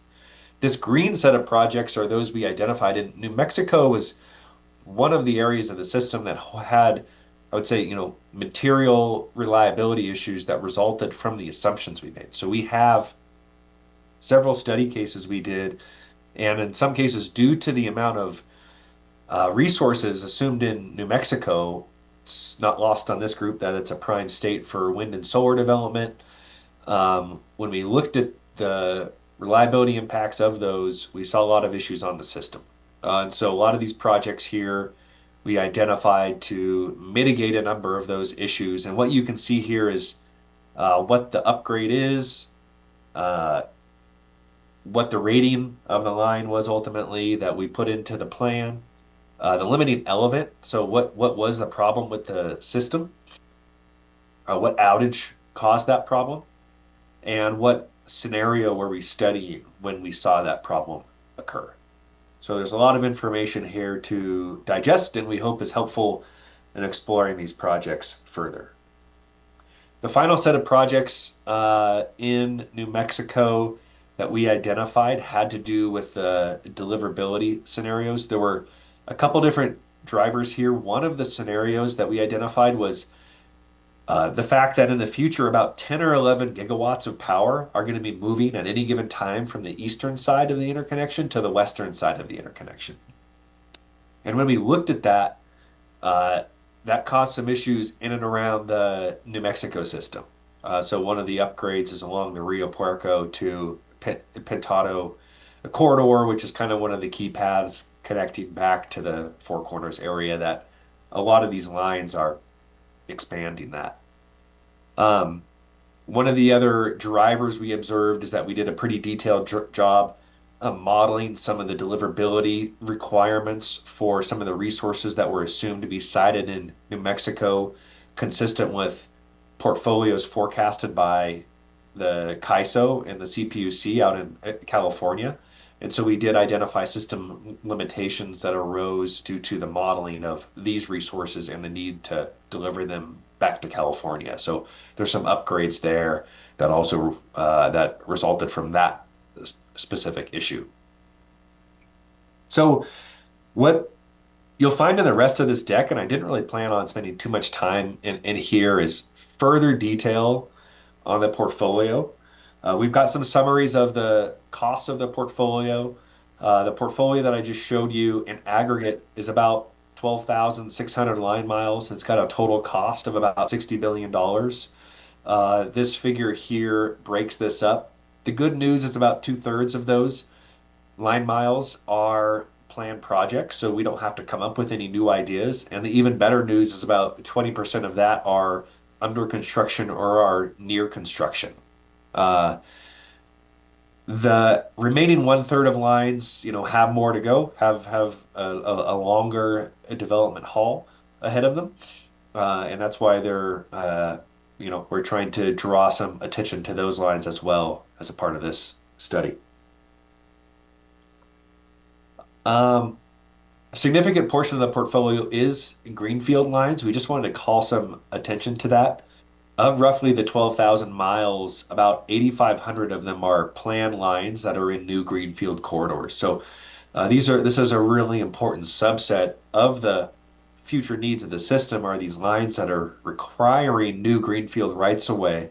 They're really key to grid infrastructure in 2035. One of the things we got asked to prepare by regulators and other stakeholders is to put a lot of these costs in context. This 10-year horizon study didn't include kind of a comprehensive multi-value benefit cost analysis. That really wasn't the purpose of this study. We are going to be working on that in the 20-year horizon, however. So in lieu of this, we did try to provide kind of a top-down view of these costs and context. And the major takeaway here is that while $60 billion sounds like a lot of transmission, when we annualize that, it's about $5.3 billion per year, which is a relatively small amount of kind of ongoing costs for the system. Annualized spend in 2024 for electricity in the region was about $120 billion. So we're really just a small percent of that, and that's today. I'd expect that future spend to increase significantly over time. So what this really represents as a cost is just a low single digits percentile of future system costs. And I think that context is really important, and that, it seems like a lot, it seems really expensive, but the reality is this is work that probably should have been unfolding over the last couple of decades. And so to some extent, we're just catching up. And in that context, the size of the system we have and how much it costs is sort of ready to absorb these interregional upgrades to some extent. Now, there's a lot of work to be done on a project by project basis, making all this pencil, not discrediting that. But from a broad kind of economic perspective, from a Western GDP perspective, which is about 117 or $7.4 trillion per year, when you start thinking about the fact that what we're forecasting is that the transmission system is going to become a limiting cap on economic development in the region, this investment begins to look a little bit more reasonable. So that is all intended just to provide context around the $60 billion that we're forecasting. So to wrap up here, next couple of slides, what do we get in exchange? So I mentioned we didn't have a kind of a quantified benefits analysis, but we do have some views of what the West gets for these upgrades. You get the ability to grow loads by about 30% over the next decade. That provides about 10 years of sustained economic growth. That 2.4% of demand growth is very, very strong relative to historic, and this is the transmission that allows you to do that reliably. I point out that from a reliability perspective, the system is more robust and capable. Absent this build out, we've got about 75 steady state power flow violations. These are, violations of what I'll call, typical NERC standard type issues. These problems are not okay to have on your transmission system. So if you have this level of load, this level of generation, you're going to get those violations, and you need transmission to resolve it to some degree. We get some efficiency improvements, about $500 million per year in decreased power production costs. And we also get a decrease in congestion costs and curtailment by about 20 and 17% respectively. And then I mentioned this interregional power transfer. We're enhancing our ability to flow power across the grid by about 10 gigawatts, which there are some times in the future where we really need that. That's what we're forecasting. So implementing these projects is not easy. The report recognizes that. We've got issues abound, but some ideas that West Tech came up with to try to solve some of these have to do with perhaps aggregating procurement of long lead equipment. We have a lot of transmission plans, and we kind of have a decent idea across the region about how many transformers we need and high voltage conductors. There's the potential to start to procure some of that now because we know we're going to need it. Regulatory support for early stage activities we think is important. We think that there's a proper balance between kind of risk taking that should be expected of the entities developing these lines, and also sharing some of that risk with the customers and consumers that will ultimately benefit from its timely completion, right? So we can't be incentivizing folks to sit on their hands, and we also, at the same breath, can't be incentivizing folks to go out and pursue projects recklessly. So West Tech really thinks that there's some opportunities to find a really healthy balance there to get some of this done. Innovative business models. West Tech's already collaborating with the Western Transmission Consortium. There's some opportunities for some other sort of joint partnerships. A lot of these projects are interregional in nature, and so those types of organizations are really helpful for their implementation. Permitting is an issue. I won't say too much about that. That's relatively well known. And then cost allocation and sort of creative ways to think about the business case for these projects is also important. So here's just a quick recap of what I told you. I'm going to, skip this for the most part, but we do conclude that this portfolio is important. It has to be completed on a timely basis. The planned and uncommitted projects are really key to it. The costs seem high, but we think they're manageable when put into the right context, and coordinated action can really improve the development feasibility of this portfolio. So we have a lot of work going on now in the 20-year horizon. I had not planned to talk about that today, but I did leave a few kind of leave behind slides here for you to look at with where we're at in the 20-year horizon assessment, what we're doing, what's going on. So those are there for your reference, and if you have any questions, I could take those. So with that, I'll pause my formal presentation and invite any kind of questions or comments are welcome too. So thanks for your time today. Keegan, thank you for the great presentation on this and for all the work that has clearly gone into this West Tech study. One question I have is, so you have this portfolio and this information. You did mention like the innovative business model, and I'm just kind of wondering like what happens from here? Like who owns these ideas? How do they come to fruition? Yeah.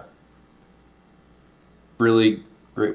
Really great question. I've got some thoughts on it. So West Tech was designed to provide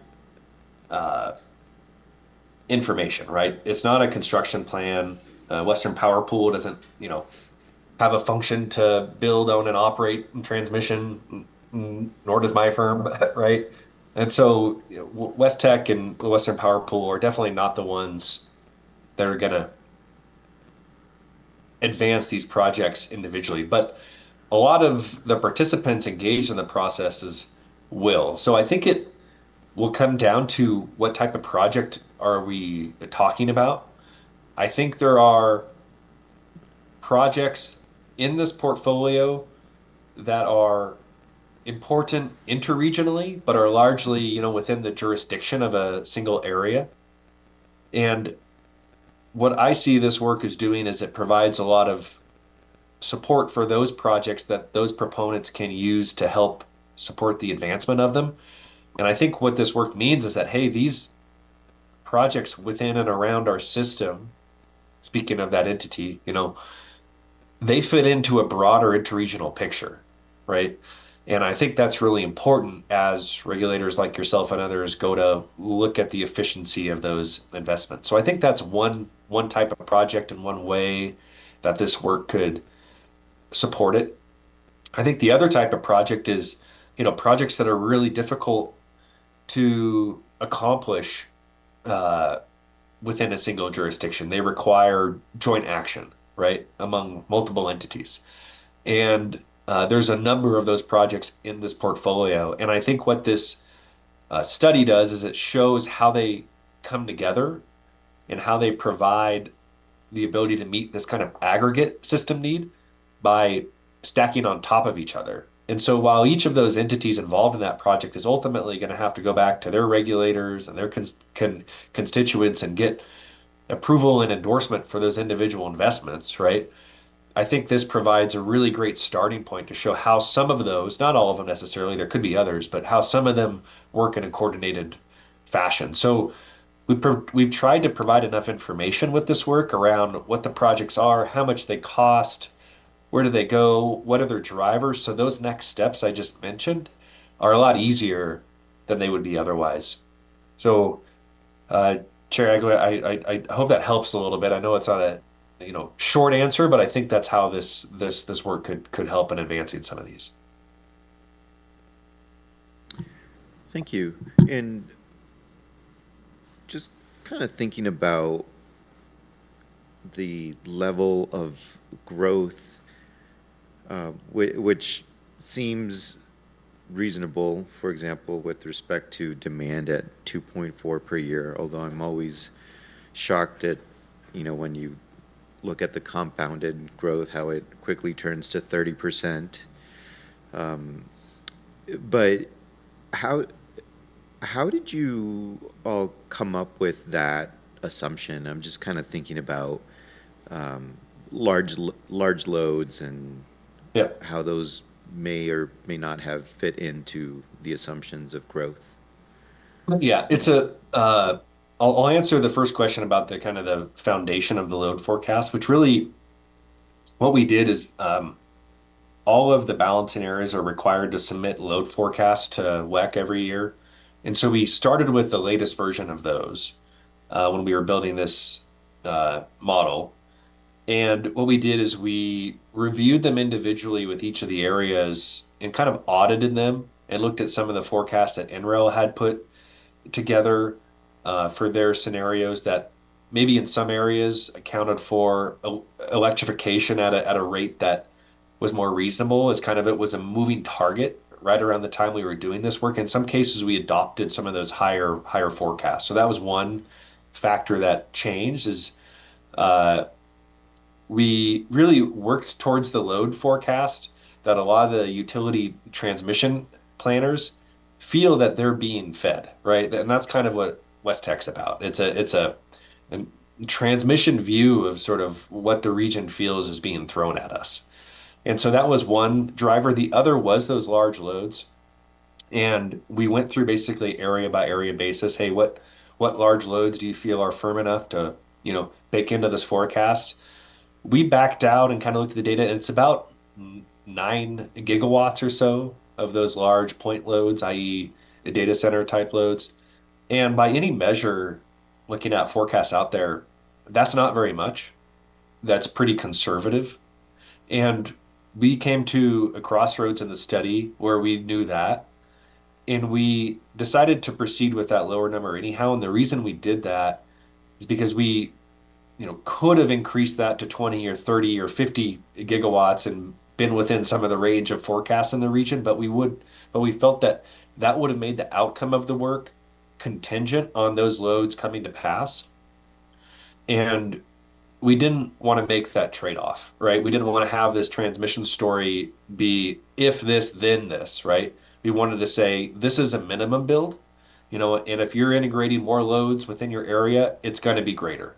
And so we decided to leave it at that number. And so this work is definitely primed to be revisited. I know Sarah in the Western Power Pool is starting to work on that. And I would imagine the next time we go around, if we're able to, we would probably do some more sensitivities and be a little more aggressive with that, especially how things have unfolded over the last 2 years since we started this.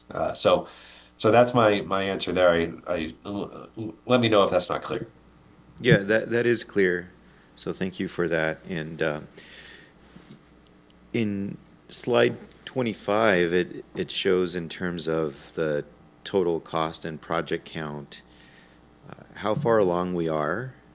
And so I think people who believe in the value of transmission always feel like we're not doing enough or moving fast enough. This slide makes me feel better that, we're well on our way with can't do the math quickly enough, but at least 2/3 already having planned. So wanted to note that. And a question for you, since you do so much of this transmission planning in the West, is there anything that you learned from this that surprised you from the study? Yeah, we learned a lot. I'll say that. I think one of the things that was most surprising as the results came out last year is we thought, kind of go up to this map, we thought that the portfolio of these planned projects, right, these ones in the darker green, we were pretty aggressive with their inclusion, meaning we casted a broad net. And we really wanted the story to be about, hey, here's the projects that are out there. There's a lot of momentum behind all of them.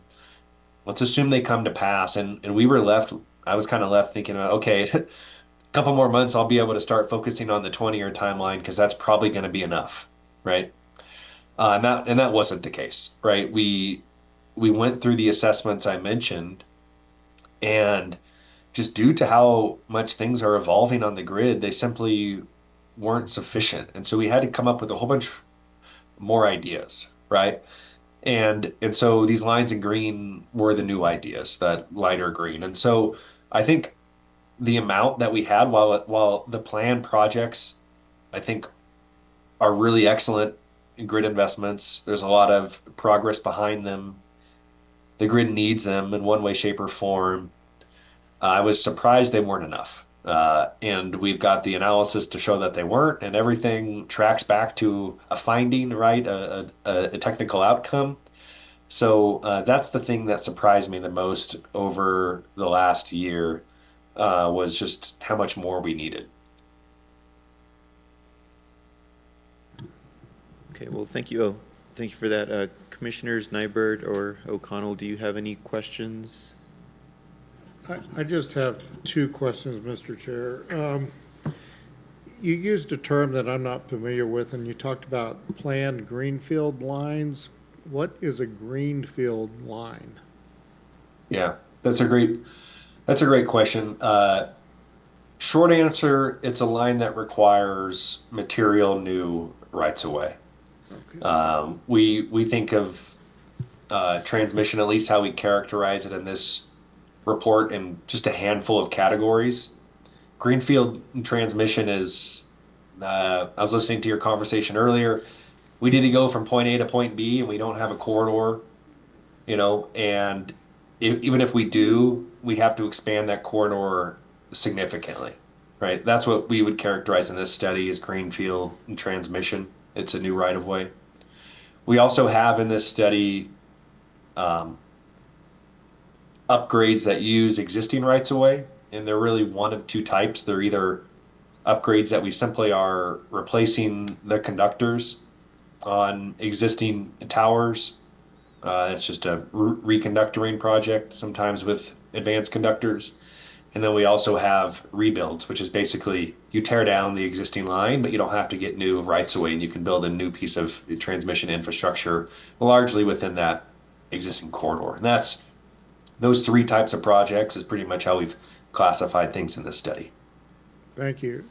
My second question, in southern New Mexico, you show, I think, the DC tie, and there may be one in the Dakotas, but did your study look at any DC ties into the west, tying the western and the eastern grids? That's a great question, and that is on our list of things we are going to hope to look at the next time around. That was not in our scope this time around. We I'll just say we had our hands full enough with our own interconnection. But we've got that flagged in our punch list to start looking at the next time we go through this. Thank you. Those would be my two questions.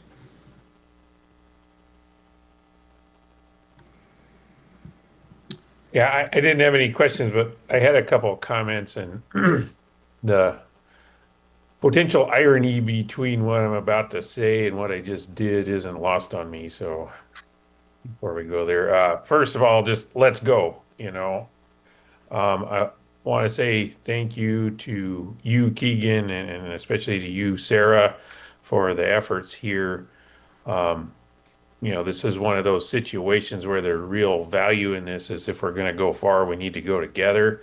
And what Sarah said in her introduction about how this was a process that tries to capture as many stakeholders as possible as we're moving through it, I really hope it is the key to the value here. Because, as somebody who's been consuming transmission studies of the West for many years, not to minimize all the work you did, Keegan, but a lot of this isn't a surprise, right? So we knew that a lot of this needs to get built for a while. It's showed up in a lot of different studies. So not just confirmation's valuable, but the process used to try to include as many folks as possible while you were getting to this point, I really hope leads to the payoff. We were just at NARUC, and one of the observations there was that transmission is needed to facilitate all that electricity can do for us. And so that's what this shows, right? It's not just what do we need today, but what do we need tomorrow? Another thing that I really appreciated you pointing out, Keegan, the rate impact on this transmission build. These numbers can get your attention because discretely they're large, but if you think about the network that we're building, this is a lot cheaper than trying to build generation at every load. And it's not just a lot cheaper than trying to build generation at every load, it's also more reliable. So again, I hope in addition to here's a bunch of projects that let's get after it, the presentation you gave us today, and I hope folks take away from it this is worth doing. So again, let's go. And so that's where I'm at. And I, again, just want to extend my, I've been keeping track of this study as you've been moving through the process, and you've done a few presentations at the commissioner regional meetings that I've been to. And so just, again, admiration for how it's done, and hope and belief that how you did it with involving as many people as you did will lead to the payoff that we've been looking for a while. So again, thank you. Thanks for that.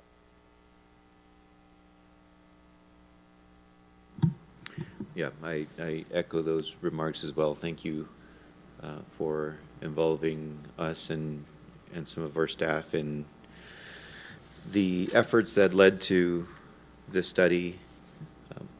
I don't have any further questions. I think we're, just want to say thank you, Keegan and Sarah, for presenting the results of the study, and I think that's all we have for this presentation. Thank you for your time.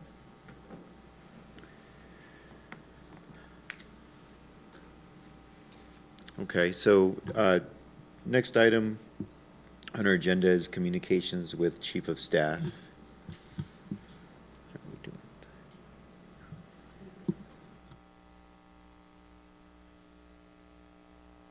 Good afternoon, Commissioners. You've heard from many of our staff over the last several weeks, so I don't need to repeat much of what you've heard. Legislation is in full swing. That's been eating up a lot of our time. I did want to give a brief update and thank you regarding PRC E360. It's been live now almost 3 whole weeks, and we appreciate all the feedback that we're getting, the suggestions to make it better, the help spotting some of the bugs here and there. But overall, it is So far, so good. There is access to our dockets from the public without having to log into our system. We have run into kind of the expected kind of hiccups that you expect with rolling out any new program. And we are working with our vendor to update, upgrade, kind of work through those bugs. Special thanks to our small but mighty team that has been doing almost nothing but deal with the incoming questions. That includes Jordan, Eldon, Jude, Angelique, Chris Sanchez is in there, Erica, Casey, and Melanie. So very much thank you to them because it's been a lot of work, but so far so good. And thank you to you all for your patience and support. Besides that, I am happy to answer any questions you might have. Thank you. I don't have any questions, commissioners. No. Well, thank you. Communications with commissioners is next. Just came back from the NARUC Winter Policy Summit. You were there as well. So I guess this is more for the audience out there. It was a good meeting. There was a lot of networking for this one for me, and moderated a panel on wildfire mitigation with some of the technology companies that exist around there, and so was happy to see that, in terms of what is out there, those are things that we've been talking about at our commission with the workshops that we've had. And so overall, a good meeting for me. I think that's maybe all I have for communications. Likewise, I attended the winter, and I stress winter, NARUC meeting because when we got off the subway, it was a temperature that we've not been used to in New Mexico this year. It was very cold. And likewise, I got a lot out of the meetings.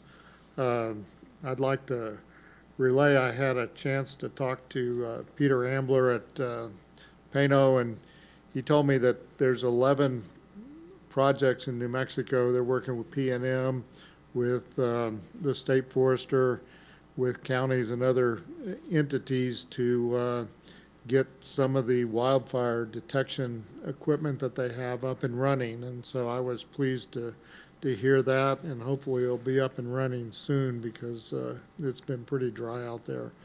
I also attended the SPP meetings in Little Rock with Agata, and I would suggest to my fellow commissioners that there's two subcommittees that Commissioner O'Connell's well aware of that we probably need to have somebody from our staff actively engaged with, and that would be the CARE team and the REAL team, because it sounds like if we are to have any input into some of the tremendous decisions that are being made, many along the lines of what we just saw in the Western Transmission expansion, same thing's true in the SPP territory. We probably need to have people in those meetings listening and providing some input at those levels, because it's by the time it reaches the RSC and the board, a lot of those issues are pretty well baked in, and so it'd be good to have eyes and ears early on in the process. So I think both Agata and I will be recommending that we get somebody to step up into those committees. It does look like a busy spring, and it was good to see a number of our staff at the NARUC meetings in addition to the commissioners, and certainly would continue to encourage, if the budget so allows, to get some of our staff to those meetings, because it's the information that's gleaned, the information that's discussed is not just important for the ultimate decision makers, but really where the rubber meets the road, and that's the staff. So certainly was pleased to see Eugene and others there, and hope that we have the ability to continue to do that within the budget constraints that we have. That would be about all that I have, Mr. Chair.